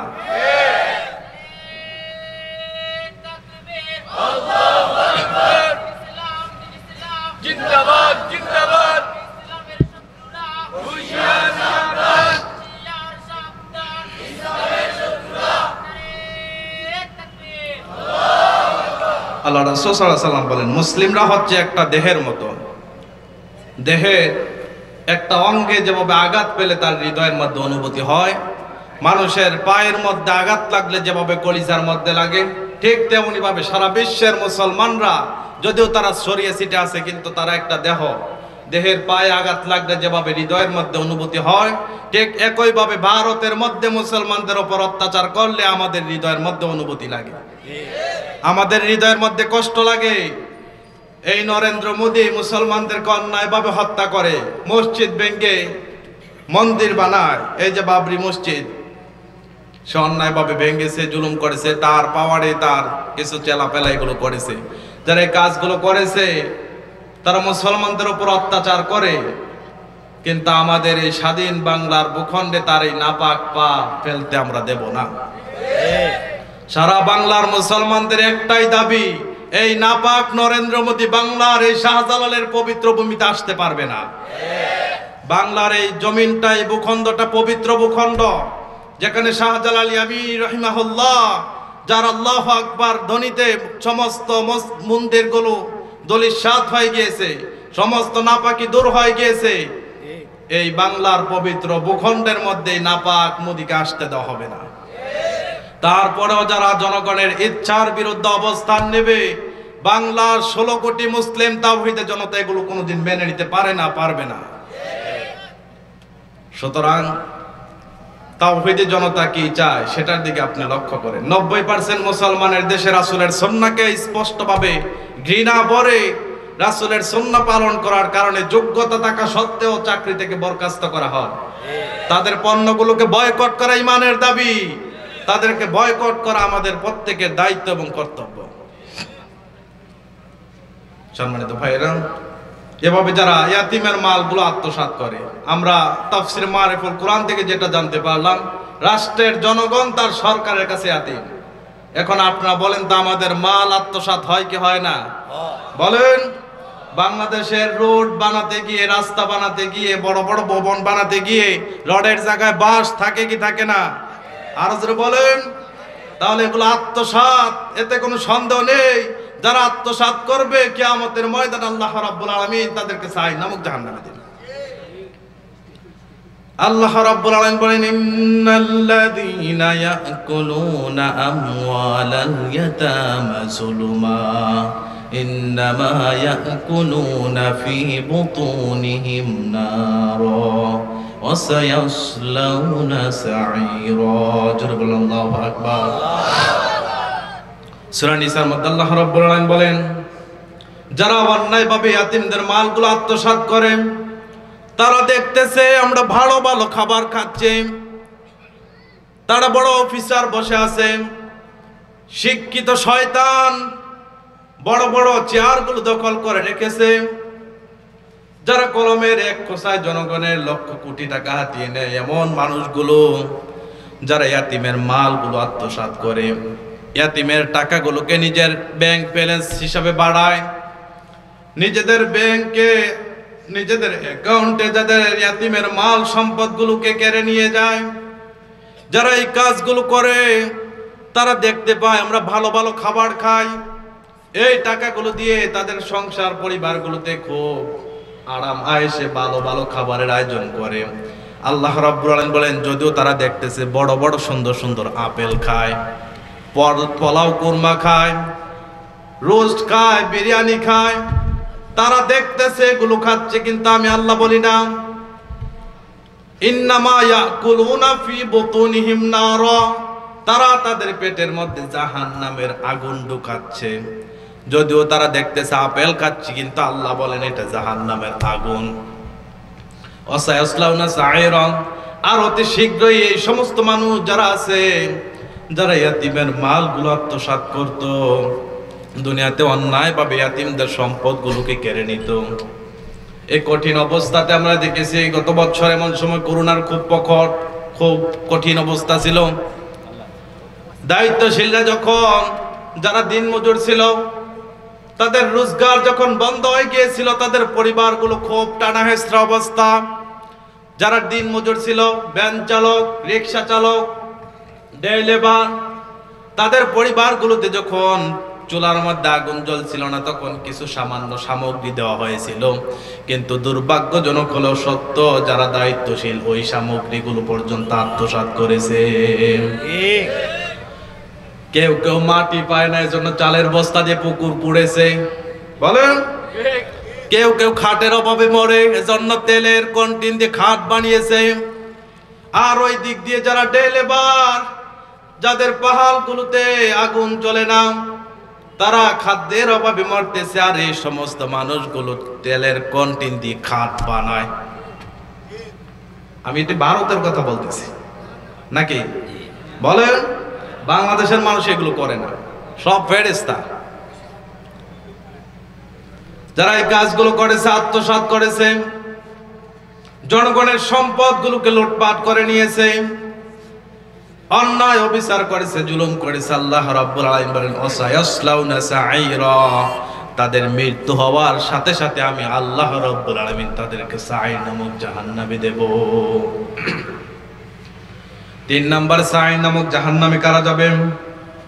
3 নম্বরে সাঈর নামক জাহান্নামে যাবে যারা, তারা হচ্ছে যারা পরকালকে অবিশ্বাস করে, যারা মনে করে খাও দাও ফুর্তি করো, দুনিয়াটা মস্ত বড়, একবার মরে গেলে এরপর আর কোনো ভুবন নেই, মরে যাওয়ার সাথে সাথে সব শেষ হয়ে যায়, এমন নাস্তিক আছে না নেই? বলেন। যারা বিশ্বাস করে যে মরে যাওয়ার সাথে সাথে সব শেষ, এই সমস্ত লোকেদেরকে আল্লাহ রাব্বুল আলামিন সাঈর নামক জাহান্নামে দেবেন। কোরআনে কারীম জানিয়েছেন ওয়া আ'তাদনা লিমান কাযযাবা বিস-সাআতি সাঈরা। জোরে বলুন আল্লাহু আকবার। আমি তাদের জন্য সাঈর নামক জাহান্নামটা প্রস্তুত করে রেখেছি যারা বিস-সাআ কিয়ামতকে অস্বীকার করে। এই জীবনটাই আসল জীবন না, জীবন থেকে চেয়ে নিয়ে একটু সময় মাত্র। সারাটা জীবনের মধ্যে শিক্ষা জীবনের একটা অংশ হচ্ছে পরীক্ষা। এই পরীক্ষাটা কিন্তু জীবন না, জীবনের একটা অংশ। এই পরীক্ষাতে কেউ ভালো করলে তার জীবনটা সুন্দর হয়। ঠিক তেমনি ভাবে এই দুনিয়াটা কিন্তু জীবন না, এটা হচ্ছে পরীক্ষার হল। আসল জীবন হচ্ছে পরকালীন জীবন। কিন্তু কেউ কেউ মনে করে পরীক্ষার হলটাই জীবন, আর কোনো জীবন নেই। যাদের এই বিশ্বাস, যারা পরকালকে অস্বীকার করে, আল্লাহ রাব্বুল আলামিন বলেন তাদের জন্য আমি সাঈর নামক জাহান্নামটাকে প্রস্তুত করে রেখেছি। কিয়ামতের ময়দানে আমি তাদেরকে সাঈর নামক জাহান্নামে নিক্ষেপ করব। যারা অস্বীকার করে পরকালকে, তাদের জন্য সাঈর নামক জাহান্নাম। এবার আসুন নাস্তিক, যারা আল্লাহ বিশ্বাস করে না, তাদের ব্লগ সাইটগুলোতে গিয়ে দেখবেন তারা বলে যে এই জিনিস দেখি না, ওই জিনিস বিশ্বাস করি না। এমন বিশ্বাসী বাংলাদেশে নেই। বলেন, তাদের প্রথম স্লোগান হচ্ছে যেটা দেখি না ওইটা বিশ্বাস করি না। তাহলে আপনাকে যে জন্ম দিয়েছে আপনার বাবা, এটাকে আপনি দেখেছেন? এ কথা বল না কেন? দেখেছে? সে অনুযায়ী আপনি জারদ সন্তান। যারা এই কথা বলে যে আমি যা দেখি না তা বিশ্বাস করি না, সে কিন্তু জানে না তার মার সাথে কে থেকেছে, কার সন্তান সে এটা কিন্তু জানে না। সুতরাং তার বাবাকে সে দেখে নাই, যেহেতু তার বাবাকে অস্বীকার করার কারণে সে জারদ সন্তান। যারা এই বিশ্বাস করে যে যা দেখি না তা মানি না, তা বিশ্বাস করি না, পরকাল এটা দূরের ব্যাপার, জান্নাত জাহান্নাম এগুলো দেখি না, এই জন্য বিশ্বাস করি না, যারা এই আকীদা পোষণ করে, বিশ্বাস পোষণ করে, আমি বলবো এগুলোর জন্মের মধ্যে সমস্যা আছে, এই জন্য তাদের এই বিশ্বাস। এগুলোকে নাস্তিক বলা হবে, যারা আল্লাহ বিশ্বাস করে না। স্রষ্টা একজন যা আছে, বিশ্বজাহানকে যে একজন নিয়ন্ত্রণ করতেছে, বিশ্বজাহান যে একজনের ইশারার মধ্যে চলতেছে, এটা অবশ্যই সত্য। যারা এগুলোকে অস্বীকার করে তাদেরকে আল্লাহ রাব্বুল আলামিন বলেন আমি তাদের জন্য সাঈর নামক জাহান্নাম প্রস্তুত করে রেখেছি। এমন নাস্তিক ব্লগার যারা আছে, যে জিনিস দেখি না ওই জিনিস বিশ্বাস করি না, কিয়ামতের ময়দানে যখন কিয়ামত সত্যি সংগঠিত হয়ে যাবে, তখন তারা ইয়া নাফসি বলবে, ইয়া লাইতানি কদ্দামতু লি হায়াতি। আমি কি করলাম জীবনের জন্য? আসল প্রকৃত জীবনটা তো এটাই। ওইটা তো ছিল মাত্র পরীক্ষার হল। হলের মধ্যে একটু সময় পেয়েছি 3 ঘন্টা 4 ঘন্টা, এখন কলমে যা আছে তা লিখেছি, এখন আমার রেজাল্ট আসছে ফেল। ঠিক কিয়ামতের ময়দানে তারা যখন তাদের রেজাল্ট ফেল দেখবে, তখন বলবে কদ্দামতু লি হায়াতি, ওইটা তো পরীক্ষার হল ছিল। আমি যদি আমার জীবনের জন্য কিছু প্রেরণ করতাম, তাহলে আজ আমাকে জাহান্নামীদের অন্তর্ভুক্ত হওয়া লাগতো না। এজন্য আজ যারা আমরা ইমানদার দাবি করি, মুসলমান হয়েও এই দুনিয়াটাকে আসল জীবন মনে করি, তাদেরকে কিয়ামতের ময়দানে অবশ্যই এর জন্য অনুশোচনা হওয়া লাগবে, অনুতপ্ত হওয়া লাগবে। আমরা যাদের মধ্যে বিশ্বাসটা আছে যে এই দুনিয়াটা খাও দাও ফুর্তি করো, এই দুনিয়া মস্ত বড়, এটাকে অবশ্যই পরিত্যাগ করা লাগবে। পরীক্ষার হলে একটা ছাত্রকে যেভাবে খাতা এবং কলম ধরিয়ে দিয়ে 3 ঘন্টা স্বাধীনতা দেওয়া হয়, যা পারো তা লেখো, এখন তোমাকে কিছু বলবো না। শিক্ষক যদি পাশে দাঁড়িয়েও থাকে, সে যদি দেখে যে ভুল লিখতেছে, কিছু বলে না, কারণ তাকে 3 ঘন্টা স্বাধীনতা দিয়ে দেওয়া হয়েছে, কলম দিয়ে দেওয়া হয়েছে, খাতা দিয়ে দেওয়া হয়েছে, যা পারো লেখো, রেজাল্টের সময় তোমার হিসাব হবে। ঠিক তেমনি ভাবে আল্লাহ রাব্বুল আলামিন আমাদেরকে সুস্থ একটা বিবেক দিয়েছেন, ইচ্ছা, মনের ইচ্ছা স্বাধীনতা দিয়েছেন, যা পারো করো, কিন্তু কোরআন তোমাকে বলে দিয়েছে কোনটা সত্য কোনটা মিথ্যা, এগুলো স্পষ্টভাবে তোমাকে বলে দেওয়া হয়েছে, এবং স্বাধীন ইচ্ছা শক্তি দেওয়া হয়েছে, তোমাকে একটা সুস্থ বিবেক দেওয়া হয়েছে। এখন যা পারো করো, রেজাল্টের দিন তোমার হিসাব হবে। এজন্য রেজাল্টের দিনের অবশ্যই ভয় করা লাগবে। যারা বলে যে আমি যা দেখি না বিশ্বাস করি না, তাদেরকে অবশ্যই এই বিশ্বাস পরিহার করে আল্লাহ রাব্বুল আলামিন আমাদের জন্য পরকাল বিশাল একটা জীবন তৈরি করে রেখেছেন। ওইটা হচ্ছে আসল জীবন, এটা তো মাত্র পরীক্ষার হল। পরীক্ষার হল পেয়ে যদি আপনি মনে করেন যে এটাই আসল জীবন, তাহলে কিন্তু আপনি বোকা। এজন্য 3 নম্বরে যারা সাঈর নামক জাহান্নামে যাবে তারা হচ্ছে ওই সমস্ত লোক যারা বলে যা দেখি না তা বিশ্বাস করি না, যারা পরকালকে অস্বীকার করে। এই দুনিয়ার জীবন আরেকটা জীবন আছে, এই দুনিয়ার জীবনের পর আরেকটা জীবন আছে। আমাদের পরকালীন বিশাল বড় জীবন আমাদের জন্য অপেক্ষা করতেছে। মৃত্যু নামক ঘন্টার মাধ্যমে এই পরীক্ষার হলে সমাপ্তি ঘটবে। তারপর থেকে শুরু হয়ে যাবে হিসাব নিকাশ, খাতা দেখার পালা, কিয়ামতের ময়দান, রেজাল্টের দিন। রেজাল্ট দেওয়ার পর কে ফার্স্ট কে ফেল এগুলো যখন নির্ধারণ হয়ে যাবে, দুনিয়াতে কেউ যদি ফেল আসে তারপর এক্সাম করে আবার দেখার সুযোগ আছে। কিন্তু কিয়ামতের ময়দানে আল্লাহ রাব্বুল আলামিন যখন নির্ভুল তথ্য দিয়ে দেবেন, নির্ভুল ভাবে যখন রেজাল্ট ঘোষণা দিয়ে দেবেন, প্রত্যেক মানুষকে যখন জান্নাত এবং জাহান্নামে চিহ্নিত করে ফেলবেন, দুনিয়াতে আপনি ফেল আসার পরেও এক্সাম করে অনেকে আছে ফার্স্ট করে নাকি বলে, কিন্তু ওই কিয়ামতের ময়দানে আল্লাহ যখন রেজাল্ট ঘোষণা দিবেন তারপর আর কারো কোনো কথা চলবে না। কেউ যদি কথা বলতে চায় তাহলে সঙ্গে সঙ্গে আল্লাহ তার মুখ তালাবদ্ধ করে দেবেন। এজন্য জীবন একটাই, এই একটা জীবনকে অবশ্যই কাজে লাগানো লাগবে। দুনিয়াতে একবার ফেল করলে পরবর্তী বছরে আবার পরীক্ষা দেওয়া যায়।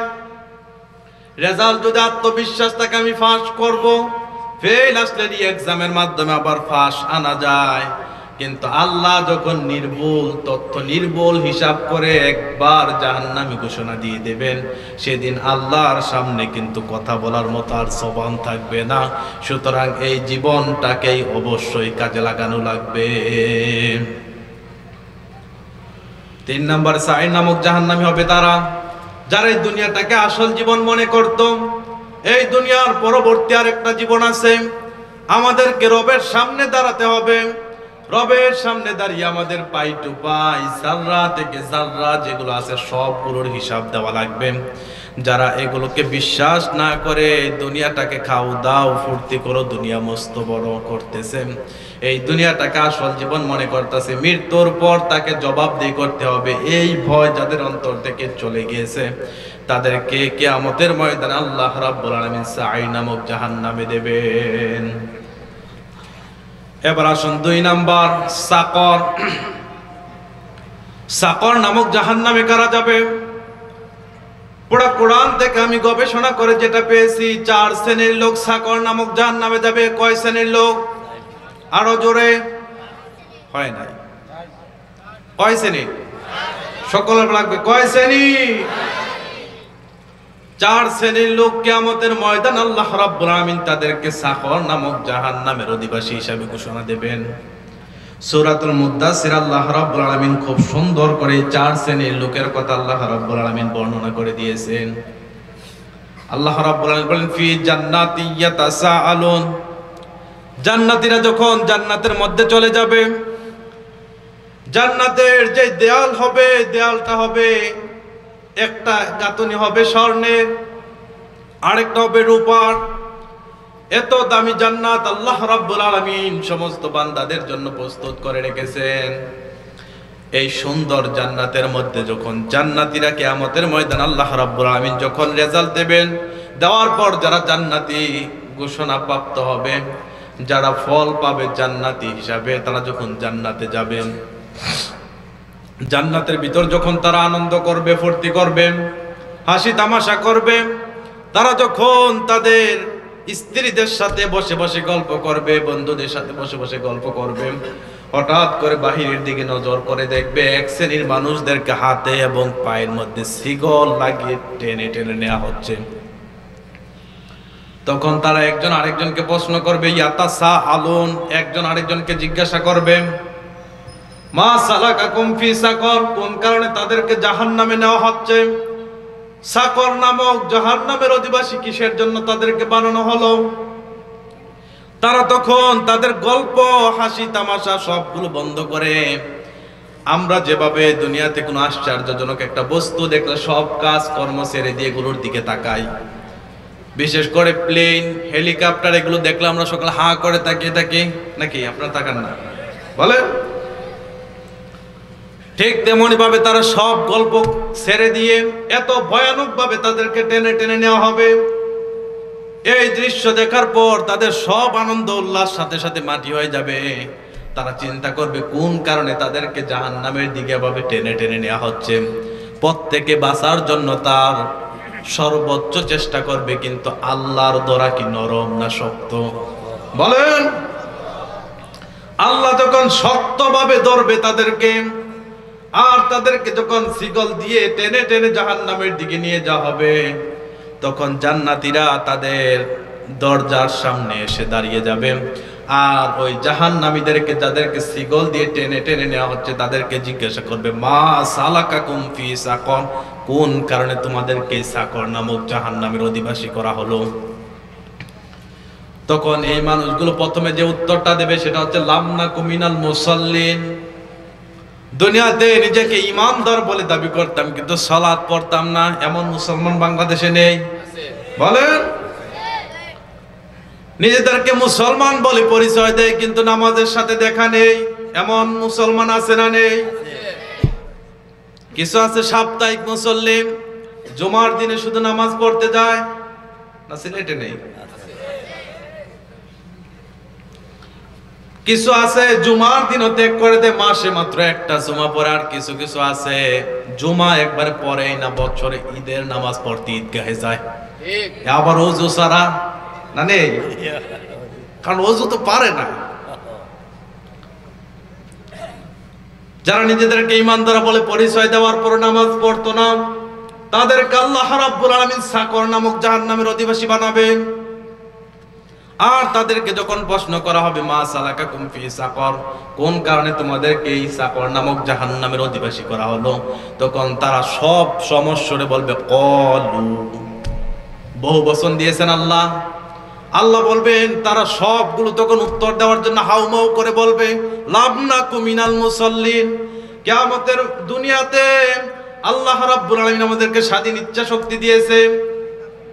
এই একই স্বাধীন ইচ্ছা শক্তি ব্যয় করে কিছু কিছু মানুষ সারা রাত কিয়ামুল লাইল করতো, তাদের পা গুলো ফুলিয়ে ফেলতো, চোখের পানি দিয়ে বিছানা ভিজিয়ে ফেলতো।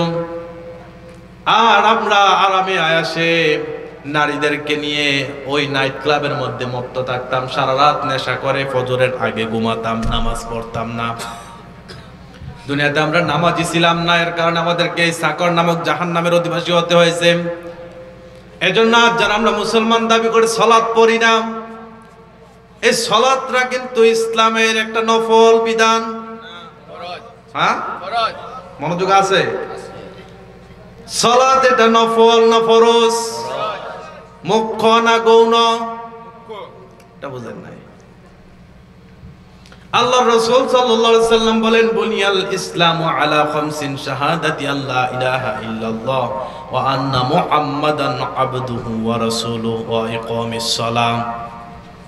প্রত্যেকটা জিনিস প্রতিষ্ঠিত হতে হলে তার কিছু স্তম্ভ লাগে, খুঁটি লাগে। এইটা খালি একটা মাঠ ছিল, এই তাফসীর মাহফিল সাজাতে গিয়ে এত সুন্দর প্যান্ডেল করতে হয়েছে।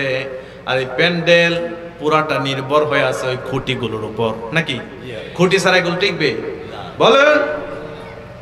ইসলামের এমন কিছু খুঁটি আছে যে খুঁটিগুলো যখন নড়বড়ে হয়ে যাবে তখন তার ইসলাম তাকে ধ্বংসের পথে নিয়ে যাবে। এই ইসলামের খুঁটি হচ্ছে প্রধানত 5টি। কয়টি? আরো জোরে। 1 নাম্বার কালেমা, 2 নাম্বার সালাত। এই সালাতটা কিন্তু ইসলামের খুব গুরুত্বপূর্ণ একটি স্তম্ভ। এখান থেকে অর্ধেকগুলো খুঁটি যেভাবে সরিয়ে দিলে প্যান্ডেলটা একটা দিকে হেলে যাবে, সময়ের আবর্তনে এটা পুরোটা ধসে পড়বে, ঠিক তেমনি ভাবে যারা সালাত ছেড়ে দেবে, এটা ইসলামের মূল একটা স্তম্ভ। যখন সে সালাত ছেড়ে দেবে তখন তার দিনটা ঝুঁকিপূর্ণ অবস্থায় থাকবে, হালকা একটু বাতাস আসলে শেষ। এজন্য আমরা দেখতে পাই যারা সালাত পড়ে না তাদের ভিতরে হতাশা বেশি, নাকি? বলেন। হতাশা দূর করতে যদি চান, জীবনটাকে উপভোগ করতে চান যদি, তাহলে অবশ্যই আজ থেকে 5 ওয়াক্ত সালাত নিয়মিত পড়েন। আমি হেফজুর রহমান গ্যারান্টি দিয়ে গেলাম, আল্লাহ রাব্বুল আলামিন আপনার জীবন থেকে হতাশা, নিরাশা, দুরাশা সবগুলো দূর করে দেবেন। খাতায় কলমে লিখে নেন, যদি আপনার জীবন থেকে হতাশা দূর না হয় তাহলে মনে করবেন কোরআন মিথ্যা। কোরআন মিথ্যা হবে? বলেন। যারা এই মূল স্তম্ভ ইসলামের এই প্রধান খুঁটিটাকে যারা আঁকড়ে ধরেনি, তাদের ইমানটা হচ্ছে একবারে নরবর ইমান। হালকা বাতাস আসলে, হালকা বিপদ আসলে তখন তারা আল্লাহর উপর দোষারোপ করতে শুরু করে, কারণ তাদের ওই পরিমাণ ইয়াকিন নেই, বিশ্বাস নেই। আল্লাহ রাব্বুল আলামিন বলেন সাকর নামক জাহান্নামে দেওয়া হবে এজন্যই যারা সালাত পড়তো না দুনিয়াতে, নিজেদেরকে মুসলমান দাবি করার পর যারা সালাত পড়ে না, তাদেরকে আল্লাহ রাব্বুল আলামিন সাকর নামক জাহান্নামে দেবেন। সালাতটা হচ্ছে ইসলামের মূল স্তম্ভ, এটা অবশ্যই পড়া লাগবে। আল্লাহ রাব্বুল আলামিন এই 30 পারা কুরআনুল কারীমের মধ্যে আমি আমার ক্ষুদ্র জ্ঞানে কোরআনটাকে যতটুকু রিচার্জ করে দেখেছি 82 জায়গায় আল্লাহ রাব্বুল আলামিন বলেন ওয়াকিমুস সালাহ, সালাত প্রতিষ্ঠা করো। কি করো? সকলে বলা লাগবে কি করো? শুধু আপনি নিজে পড়লে হবে না, সালাত প্রতিষ্ঠা করা লাগবে। আল্লাহ রাব্বুল আলামিন কোরআন কারীমে মাত্র এক জায়গায় দিয়েছেন ফাসাল্লি লিরাব্বিকা ওয়ানহার, সালাত পড়ো, এক জায়গায় দিয়েছি। আর বাকি 82 জায়গায় বলেছেন ওয়াকিমুস সালাহ, সালাত প্রতিষ্ঠা করো। কেন? সালাত প্রতিষ্ঠা করতে পারলে সমাজ থেকে ইফটিজিং দূর হয়ে যাবে, সমাজ থেকে মদ মাদকতা দূর হয়ে যাবে, নাইট ক্লাবগুলো বন্ধ হয়ে যাবে, দেশে অন্যায় অবিচার দূর হয়ে যাবে, মাদক পাচার বন্ধ হয়ে যাবে, যুব সমাজ একটা আদর্শ সমাজ হিসেবে গড়ে উঠবে। ঠিক কিনা? আর সালাত নেই যে সমাজে, ওই সমাজে ইফটিজিং বেশি হয়, দর্শন বেশি হয়, মদ মাদকতা বেশি আছে। কেননা সালাত যেখানে প্রতিষ্ঠা থাকবে সেখান থেকে অন্যায় অবিচার দূর করার দায়িত্ব নিয়েছেন স্বয়ং আল্লাহ। কে? আরো জোরে বলেন কে?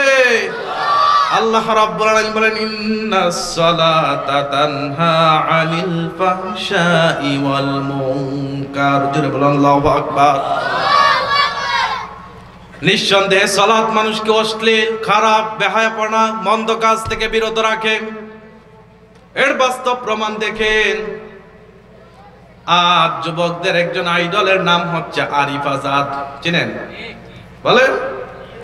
যারা তার বইগুলো পড়ে পড়ে জীবনটাকে সাজিয়েছে, এমন যুবকদের দিকে তাকিয়ে দেখেন কোনোদিন সিগারেট টান দেয় না, কোন নারী কেলেঙ্কারিতে ধরা পড়ে না, কোন জৌর হয় নারীতে তাদেরকে পাওয়া যায় না, কোন ইফটিজিং এ তাদেরকে পাওয়া যায় না।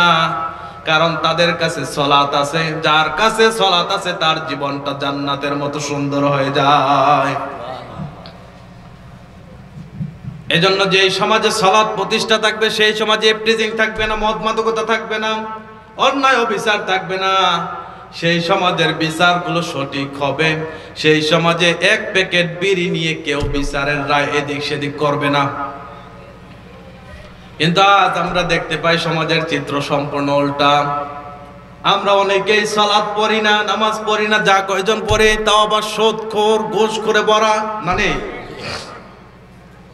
এমন অনেক মুসল্লি আছে ফজরের নামাজ জামাতে পড়ে, পরনে বড় পাগড়ি থাকে, মাথায় বড় পাগড়ি থাকে, মুখে বড় বড় দাড়ি, পরনে বড় জুব্বা, তসবির ছাড়া হাতে নিয়ে নিয়ে পাশের বাড়ি করিমের কাছে যায় সুদের টাকা আনতে।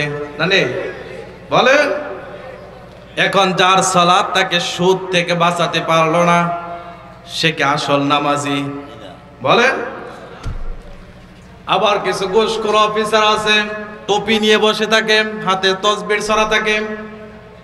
কেউ যদি যায় আমার এটা সিগনেচার করে দেন, সাইন করে দেন,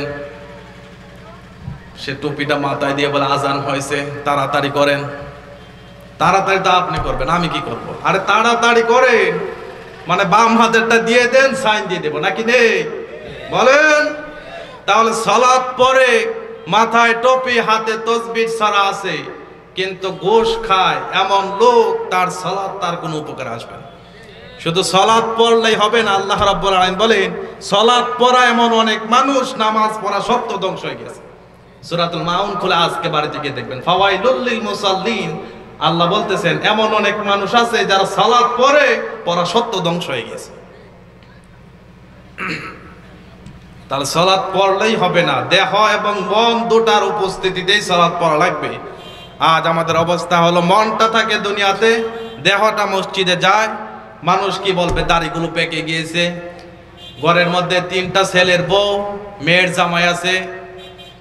এখন সালাত যদি না পড়ি তাহলে তারা কি বলবে? বলবে এক ঠ্যাং পায় কবরে গিয়েছে, এখন সালাত পড়ে না। নাকি সমাজকে দেখানোর জন্য অনেক মানুষ সালাত পড়ে, নাকি ভুল বললাম?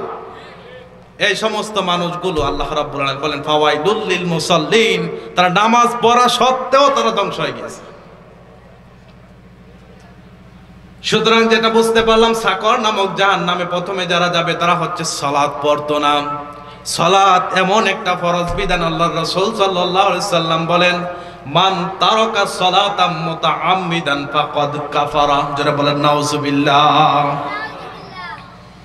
যে ব্যক্তি ইচ্ছাকৃতভাবে এক ওয়াক্ত সালাত ছেড়ে দিল, মাত্র একটা ওয়াক্ত সালাত কেউ যদি ইচ্ছাকৃতভাবে ছেড়ে দেয়, তাহলে আল্লাহর রাসূল সাল্লাল্লাহু আলাইহি ওয়াসাল্লাম বলেন ফাকাদ কাফারা, সে একটা কুফরি করে ফেললো। অনেক মুহাদ্দিসিনে কেরাম বলেছেন সালাত ত্যাগ করা কুফরি করার মতোই গুনাহ। এটা বারবার ত্যাগ করলে সেই ব্যক্তি কাফের হয়ে যায়। সাহাবায়ে কেরাম অন্য সবগুলো কবিরা গুনাহকে কবিরা গুনাহ মনে করত, কিন্তু কেউ যদি সালাত ছেড়ে দেয় তখন তারা চিন্তা করত সে কি ঈমানদার আছে না মুনাফিক হয়ে গিয়েছে।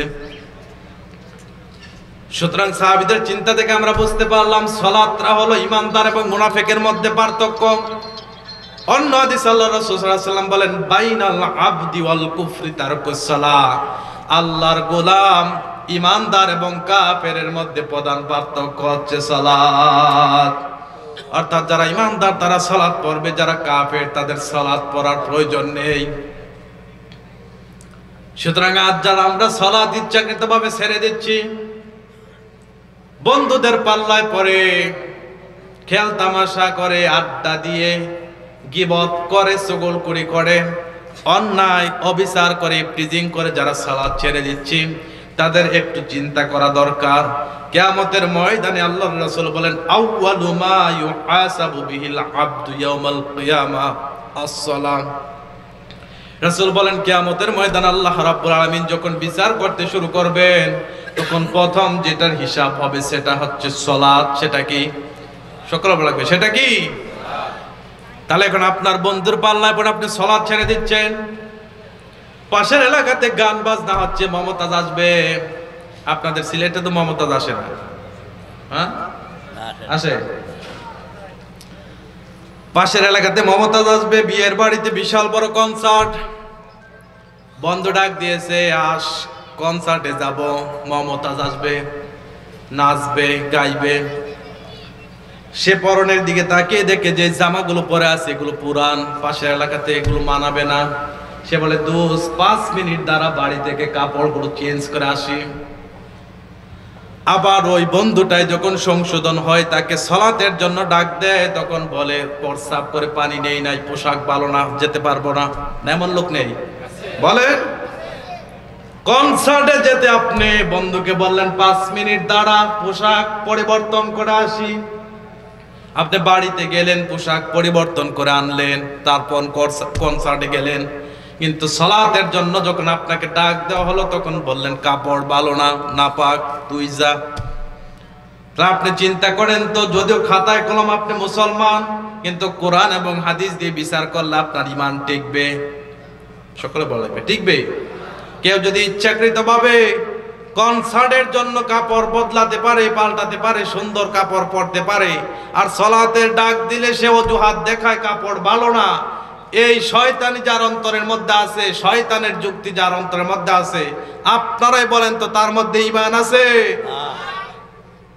ওই বাবা মুসলমান ছিল, দাদা মুসলমান ছিল, পরদাদা মুসলমান ছিল, খাতায় কলমে মুসলমান, ভালো করে কালেমাটার অর্থ পড়তে জানে না, এমন অনেক মুসলমান আছে নাকি? আবার দেখবেন এই সমস্ত মানুষগুলোর উপর যখন বিপদ আসে তখন আল্লাহর উপর দোষারোপ করা শুরু করে, আল্লাহ আমাকে ছাড়া আর কাউকে দেখো না, সব গজব শুধু আমার এই দল। সুতরাং যারা সালাত পড়ে না, ইচ্ছাকৃতভাবে সালাতগুলো ছেড়ে দিচ্ছেন, আমার ভাইরা একটু ফিরে আসেন দিনের পথে। সর্বোচ্চ 50, 60, 70 বছর, 80 বছর আমরা বাঁচবো গড় হিসাব করলে। এখন মানুষ 60 থেকে 62 বছর হায়াত পায়। এই ছোট্ট একটা জীবন, এটা পরীক্ষার হল। আমি বারবার বলতেছি এটা পরীক্ষার হল। এখানে আপনাকে স্বাধীনভাবে আল্লাহ রাব্বুল আলামিন ইচ্ছা শক্তি দিয়েছেন, পরীক্ষার হলে 3 ঘন্টার জন্য যেমন ছাত্রকে খাতা এবং কলম দিয়ে দেওয়া হয়, যা পারো লেখো, আমি কিছু বলবো না, রেজাল্টের সময় সব হিসাব হবে, ঠিক তেমনি ভাবে আল্লাহ কিন্তু আমাদেরকে অবকাশ দিচ্ছে। বারবার সীমা লঙ্ঘন করার পরও আল্লাহ রাব্বুল আলামিন আমাদেরকে ক্ষমা করার জন্য প্রস্তুত। রাসূল বলেন, কেউ যদি পাহাড় পরিমাণ গুনাহ নিয়ে আল্লাহর কাছে উপস্থিত হয়, এক ফোঁটা চোখের পানি ফেলে যদি সে আল্লাহর কাছে অনুতপ্ত হৃদয়ে আস্তাগফিরুল্লাহ বলে তার পূর্বের সমস্ত গুনাহের জন্য ক্ষমা প্রার্থনা করে, আল্লাহ রাব্বুল আলামিন তাকে এমন ভাবে ক্ষমা করে দেয়। রাসূল একটা ছোট্ট উদাহরণ দিয়েছে। এক মুসাফির ব্যক্তি, মরুভূমির বিশাল পথ পাড়ি দেওয়া লাগবে। আরবের জাহাজ বলা হতো মরুভূমিকে। ইসলামের ইতিহাস পড়লে দেখবেন, পিকে হিটরি ইসলামের ইতিহাস নিয়ে একটি বই লিখেছেন, তার এই ইসলামের ইতিহাস বইয়ের মধ্যে আপনারা দেখবেন আরবের জাহাজ হলো এই উট। উট দিয়ে তারা এই প্রান্ত থেকে ওই প্রান্ত যেত, যদিও এটা আস্তে আস্তে হাঁটে, কিন্তু এটাই তাদের প্রধান। কারো যদি একটা উট থাকতো, তাহলে সে আরবের মধ্যে সবচেয়ে বড় ধনী হিসেবে গণ্য হতো। এক মুসাফিরের কাহিনী রাসূল বলতেছেন, সফর করার জন্য উট এবং তার সফর করতে যতদিন লাগবে ততদিনের খাদ্য সামগ্রী নিলেন। এভাবে সফর করতে করতে মরুভূমির প্রচন্ড উত্তাপ তার শরীরটাকে দুর্বল করে দিয়েছে।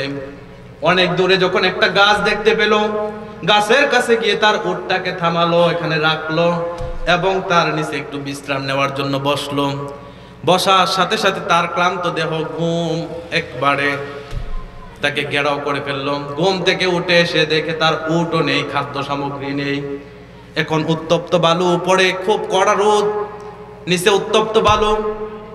এখান থেকে যদি সে হেঁটে যাওয়ার চেষ্টা করে, তাহলে কিছুক্ষণ পরে যাওয়ার পর তার মৃত্যু হয়ে যাবে।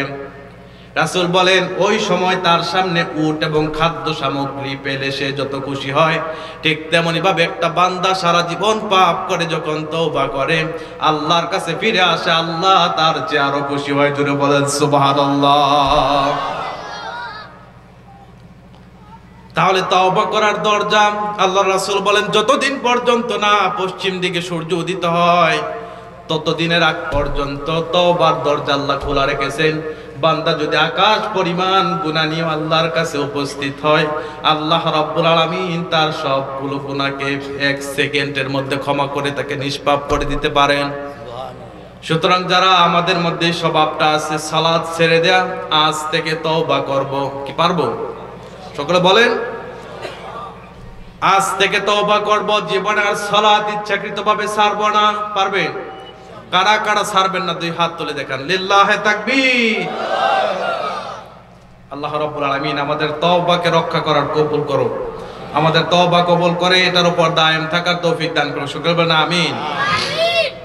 আমরা যেটা বলতেছিলাম, সাকর নামক জাহান্নামের অধিবাসী যারা হবে, 1 নম্বরে তাদেরকে যখন জিজ্ঞাসা করা হবে, মা সালাকাকুম ফি সাকর, কোন কারণে তোমাদেরকে সাকর নামক জাহান্নামের অধিবাসী বানানো হলো, তখন তারা বলবে, লাম নাকু মিনাল মুসাল্লিন, আমরা সালাত আদায়কারীর অন্তর্ভুক্ত ছিলাম না। তার মানে বুঝতে পারলাম, সাকর নামক অধিবাসীদের প্রথম বৈশিষ্ট্য হচ্ছে তারা সালাত পড়তো না, এজন্য আল্লাহ তাদেরকে সাকর নামক জাহান্নামে দেবে। 2 নম্বরে তাদের বৈশিষ্ট্য হচ্ছে আলাম নাকুন তুইমুল মিসকিন, আমরা দুনিয়াতে মিসকিন যারা আছে নিঃস্ব, তাদেরকে খাবার দিতাম না। আমি বড় লোক, আমার সন্তানকে বিভিন্ন প্রকারের খাবার এনে আমি দিতাম, সে খাইতে চাইতো না, তারপরেও জোর করে আমি খাওয়াতাম। কিন্তু আমার পাশে আমার প্রতিবেশী 3 দিন পর্যন্ত না খেয়ে, বাচ্চাগুলো একবার অসুস্থ হয়ে আছে, তাদের আমি খোঁজ নিতাম না। উল্টা আরো তারা যখন আমাদের উচ্ছিষ্ট যে খাবারগুলো আমরা খাওয়ার পর উপরতো ওইগুলো চাইতো, তখন আমরা তাদেরকে দিতাম না, তাদেরকে ফকিরের বাচ্চা বলে গালি দিয়ে দূর করে দিতাম। এমন বড় লোকের বাচ্চা তো সিলেটে নেই, বলেন? হাজার হাজার টাকার খাবার ডাস্টবিনে ফেলে দেয়, বিড়ালকে শখের শখের খাবার খাওয়ায়, কুকুর পালে খুব শখের শখের খাবার দিয়ে, হাজার হাজার টাকা দিয়ে কুকুর পালে, বিড়াল পাড়ে, বিদেশ থেকে লাখ লাখ টাকা দিয়ে দামি কুকুর এনে পালে, তাদেরকে ভিআইপি খাবার দেয়। কিন্তু পাশের বাড়ির পাশের প্রতিবেশী বিধবা মহিলাটা তার সন্তানগুলোর মুখে খাবার তুলে দিতে পারে না, তাদের কোনো খোঁজ নেয় না। এমন বড় লোক নামক ডাকাইত আছে না নেই? যারা এই কাজগুলো করতো, দামি দামি কুকুর এনে দামি দামি খাবারগুলো খাওয়াতো, যারা এই কাজগুলো করত তার প্রতিবেশীর খবর না নিয়ে নিজেরাই পেট পুরে খেত, উল্টা আরো প্রতিবেশীর 1 বিঘা জমি কিভাবে দখল করতে পারবে সেই চিন্তা সারাক্ষণ করত। যারা অন্যায়ভাবে ইয়াতিমের মাল সম্পদ আত্মসাৎ করত, মিসকিনরা যখন তাদের কাছে খাবার চাইতে আসতো গার ধাক্কা দিয়ে যখন তাদেরকে বঞ্চিত করে দিত, এই সমস্ত লোকেরা দুনিয়াতে স্মার্টনেস দেখাতো, ভিআইপি সাজতে চেষ্টা করত।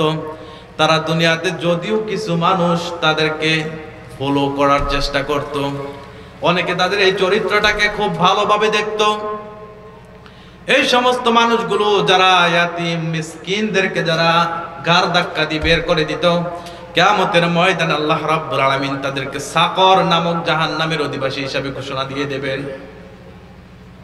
তাদের অপরাধ ছিল তারা দুনিয়াতে মিসকিনদেরকে খাবার দিত না, নিজের পরিবার খুব দমসে চলতো, খুব ভালোভাবে চলতো, কিন্তু পাশের প্রতিবেশীটা না খেয়ে শুয়ে আছে, ঘুমিয়ে আছে, পাশের প্রতিবেশীর বিধবাটা তার ইয়াতিম সন্তানগুলোকে খাবার দিতে পারে না।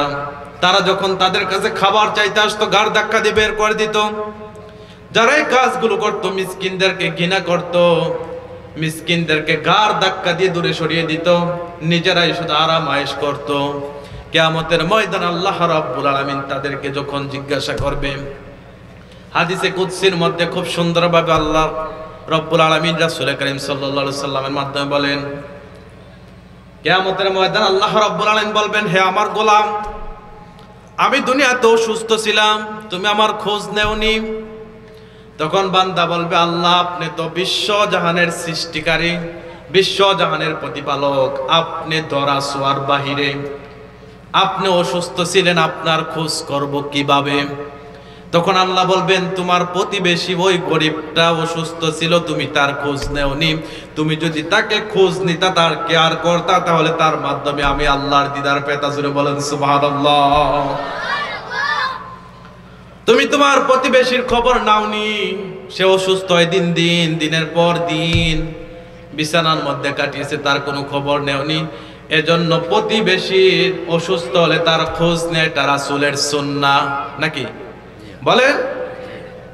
আমরা অনেকেই সূরা হাশরের শেষ 3 আয়াতের যে আমলটা এটা করি ফজর এবং মাগরিবের পর, সূরা হাশরের শেষ 3 আয়াত, এটা অবশ্যই হাদিস দ্বারা প্রমাণিত, তবে এটা একটা জয়ীফ হাদিস দ্বারা প্রমাণিত। কেউ যদি ফজরের পর সূরা হাশরের শেষ 3 আয়াত তেলাওয়াত করে, সন্ধ্যা পর্যন্ত 70,000 ফেরেশতা তার জন্য ক্ষমা প্রার্থনা করে। এই একটা ফজিলত আমরা অনেকেই জানি নাকি বলেন? যে এই হাদিসটা, এটা যে সনদ আছে, সনদের মধ্যে একটা রাবি একটু দুর্বল, যার কারণে হাদিসটা জয়ীফ। আর তার বিপরীতে একটা সহিহ হাদিস আজকে জেনে নেন। আল্লাহ রাসূল সাল্লাল্লাহু আলাইহি সাল্লাম বলেন, কেউ যদি ফজরের পর তার প্রতিবেশী কোনো অসুস্থ এক ভাইকে দেখতে যায়, তাহলে সন্ধ্যা পর্যন্ত আল্লাহ রাব্বুল আলামিন 70,000 ফেরেশতা তার জন্য নিযুক্ত করে দেয়। সন্ধ্যা পর্যন্ত এই ফেরেশতাগুলো তার জন্য ক্ষমা প্রার্থনা করতে থাকে। বলুন আল্লাহু আকবার। প্রতিবেশীকে দেখতে যাবেন, এটা রাসূলের সুন্নাহ। এবং কিয়ামতের ময়দানে আল্লাহ অবশ্যই জিজ্ঞাসা করবে, আমি অসুস্থ ছিলাম, তুমি আমার খোঁজ নেওনি।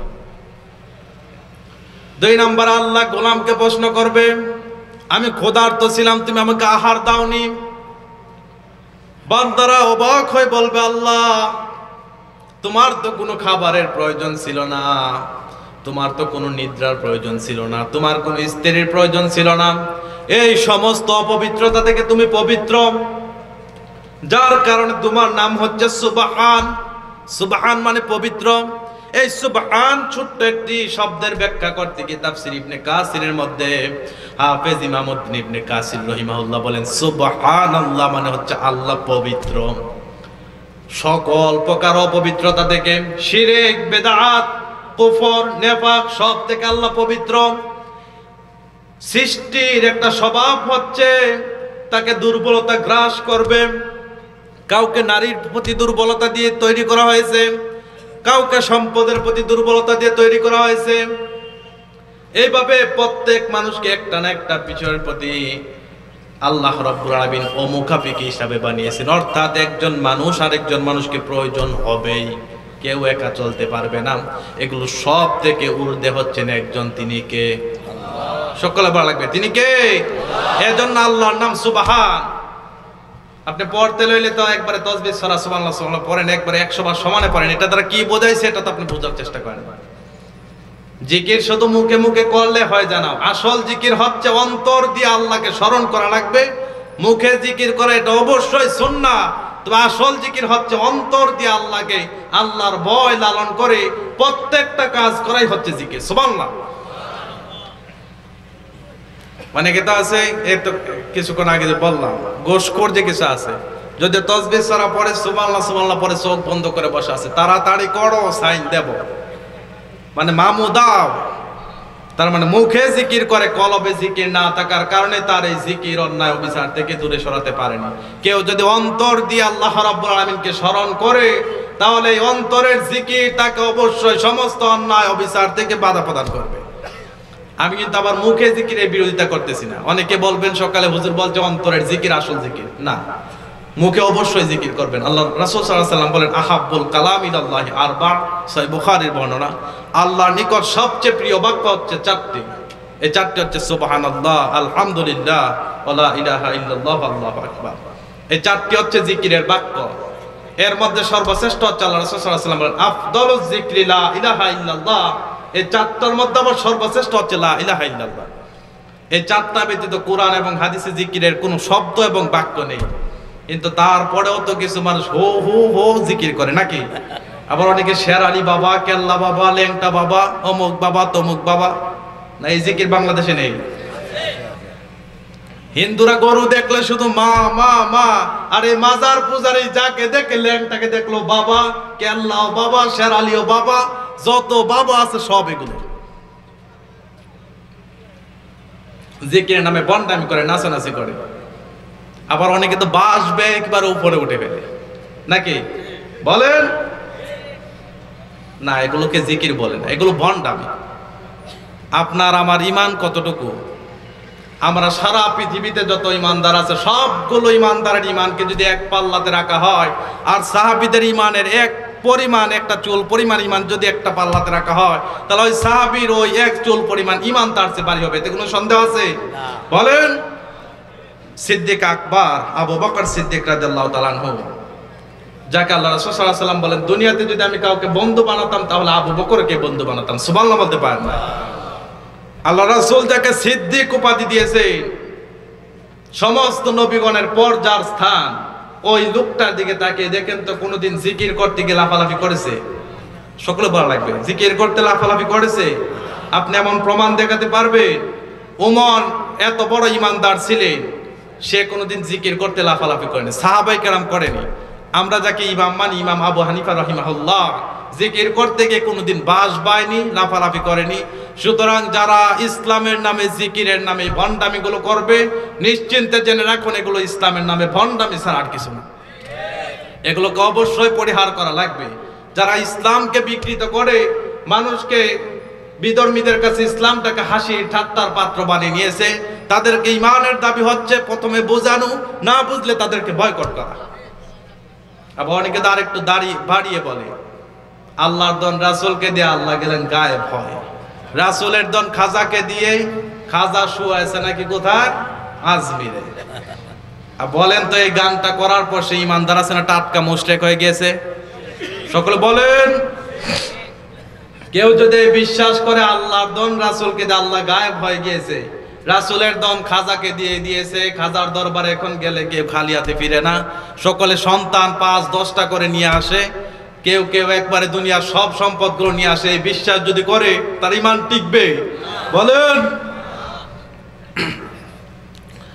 বাংলাদেশে এমন অনেক পীর আছে যাদের দাড়ি নেই, এমন পীর দেখেছেন? এখন সে যদি আপনাকে সন্তান দিতে পারতো, তাহলে সে তার নিজের চেহারাকে সুন্দর করার জন্য দাঁড়িয়ে দিতে পারলো না। এমন অনেক পীর আছে যাদের সন্তান নেই, সে যদি সন্তান দিতে পারতো তার সন্তান কই? এমন অনেক পীর আছে সম্পদ আত্মসাৎ করে এই যে মামলার মধ্যে পড়ে আছে, বিভিন্ন বিপদ আপদে পড়ে আছে। সে যদি আপনাকে বিপদ থেকে রক্ষা করতে পারতো, তাহলে সে তার বিপদ থেকে কেন রক্ষা করতে পারে না? তার মানে বুঝে নিলাম এগুলো ভণ্ডামি ছাড়া আর কিচ্ছু না। সুতরাং যাদের মধ্যে বিশ্বাসটা আছে যে রাসূলের দন খাজাকে দিয়ে রাসূল গায়েব হয়ে গিয়েছে, এখন খাজা একবার সব ভান্ডার পেয়ে মাজার বিশাল বড় হয়ে গিয়েছে, জায়গা হয় না, বান্দার কিছু আনতে হয়। যারা এই বিশ্বাস করেন, কেউ আছে এখন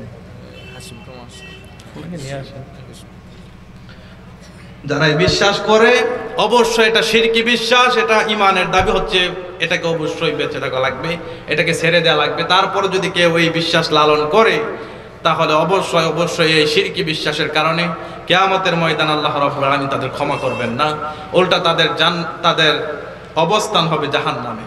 আল্লাহ রাব্বুল আলামিন বলেন, ইন্নাহু মাইয়ুশরিক বিল্লাহ ফাকাদ হারামাল্লাহু আলাইহিল জান্নাহ, নিঃসন্দেহে যারা শিরক করবে আল্লাহ রাব্বুল আলামিন তাদেরকে জান্নাত চিরতরে হারাম করে দেবেন। যেটা বলতেছিলাম, সাকর নামক জাহান্নামীদের 2 নম্বর বৈশিষ্ট্য হচ্ছে তারা তাদের প্রতিবেশীকে খাবার দিত না। আল্লাহ রাব্বুল আলামিন যখন কিয়ামতের ময়দানে বলবে, আমি ক্ষুধার্ত ছিলাম, আমাকে খাবার দাওনি, তখন আমরা বলবো, আল্লাহ আপনার তো সুবহান ছিলেন, আপনার কোনো খাদ্যের প্রয়োজন ছিল না, আপনার কোনো নারীর প্রয়োজন ছিল না, দুনিয়ার কোনো দুর্বলতা আপনাকে গ্রাস করতে পারেনি, আপনাকে কিভাবে খাওয়াবো? তখন আল্লাহ রাব্বুল আলামিন বলবেন, তোমার প্রতিবেশী ক্ষুধার্ত ছিল, তুমি তাকে খাবার দাওনি, তুমি যদি তাকে খাওয়াতা তাহলে তার মাধ্যমে আমি আল্লাহর দিদার পেতা। সুরে বলেন সুবহানাল্লাহ। 3 নম্বরে সাকর নামক জাহান্নামীদের বৈশিষ্ট্য হচ্ছে কুন্না নাখুদু মাআল খাইদিন। জোরে বলেন আল্লাহু আকবার। সাকর নামক জাহান্নামীদের 3 নম্বর বৈশিষ্ট্য হচ্ছে, আমরা গল্পকারীদের সাথে গল্প করতাম, যারা ঘন্টার পর ঘন্টা চা স্টলে বসে বসে মানুষের গীবত করত, তাদের সাথে বসে বসে হাসি তামাশা করতাম, রং তামাশা করতাম, আনন্দ ফুর্তি করতাম। 4 নম্বর বৈশিষ্ট্য হচ্ছে কুন্না নুকাযযিবু বিয়াউমিদ্দিন, আর আমরা পরকাল দিবসকে অস্বীকার করতাম। হাত্তা আতানাল ইয়াকিন, আর মৃত্যু পর্যন্ত আমরা এই বিশ্বাসের উপর থাকতাম, এই চরিত্রগুলো লালন করতাম, যার কারণে আজ আমরা সাকর নামক জাহান্নামের অধিবাসী। মাত্র 2টা জাহান্নাম এর কথা বললাম, আরো 5টি বাকি রয়েছে। যদি বলতে যাই তাহলে হয়তো সারা রাত শেষ হয়ে যাবে, কোরআনের কথাগুলো বলা শেষ হবে না। আমার ক্ষুদ্র জ্ঞানে যতটুকু পারলাম আপনাদেরকে সহযোগিতা করার চেষ্টা করেছি। শুধু কুমিল্লা থেকে এসেছি আপনাদেরকে কোরআন থেকে কিছু জানানোর জন্যে। আল্লাহ রাব্বুল আলামিন যে কথাগুলো বললাম আমাকে এবং আপনাদেরকে আমল করার তৌফিক দান করুন। সকলে বলেন আমিন। নির্দিষ্ট কাউকে লক্ষ্য করে, নির্দিষ্ট কোনো দলকে লক্ষ্য করে বলা আমার কোনো লক্ষ্য না। কোরআনের বাণী সকলের কাছে প্রচার করে দেয়া এবং ভণ্ড যারা ইসলামকে বিকৃত করে এবং যারা ক্ষমতার অপব্যবহার করে তাদের থেকে সচেতন করাই আমাদের দায়িত্ব। কারো বিরুদ্ধে কথা বলে আমাদের কোনো লাভ হবে না। আমরা যদি সমস্ত আলেম উলামারা একসাথে হয়ে যারা আজ জুলুম করতেছে, অত্যাচার করতেছে, তাদের বিরুদ্ধে অবস্থান নেই, তারা যেভাবে শক্ত অবস্থান নিয়ে দাঁড়িয়েছে আমরা কিছুই করতে পারবো না। সুতরাং আমাদের দায়িত্ব হচ্ছে সতর্ক করা, যারা না বুঝে তাদের মিছিল মিটিংয়ে যায় তাদেরকে সতর্ক করা, যারা না বুঝে বন্ডদের দরবারে যায় সন্তান প্রার্থনা করতে, যারা মনে করে খাজার দরবারে একবার সব ভান্ডার আছে, এগুলোকে সতর্ক করা আমাদের দায়িত্ব। এই দায়িত্বটা আল্লাহ রাসূল সাল্লাল্লাহু আলাইহি ওয়াসাল্লাম আমাদেরকে দিয়েছেন। এই দায়িত্ব যেন আমরা সঠিকভাবে পালন করতে পারি, হিংসা বিদ্বেষ মুক্তভাবে অন্তরটাকে যেন হিংসা মুক্ত রাখতে পারি। আল্লাহ রাব্বুল আলামিন আমাদের এই দিনের পটে অটল রেখে আমাদেরকে ইখলাসের সাথে কবুল করুক। সকল বলেন আমিন। হাদা মা ইনদি ওয়াল ইলমু ইনদাল্লাহ আলাইহি তাওয়াক্কালতু ওয়া ইলাইহি উনীব। আসসালামু আলাইকুম ওয়া রাহমাতুল্লাহি ওয়া বারাকাতুহু।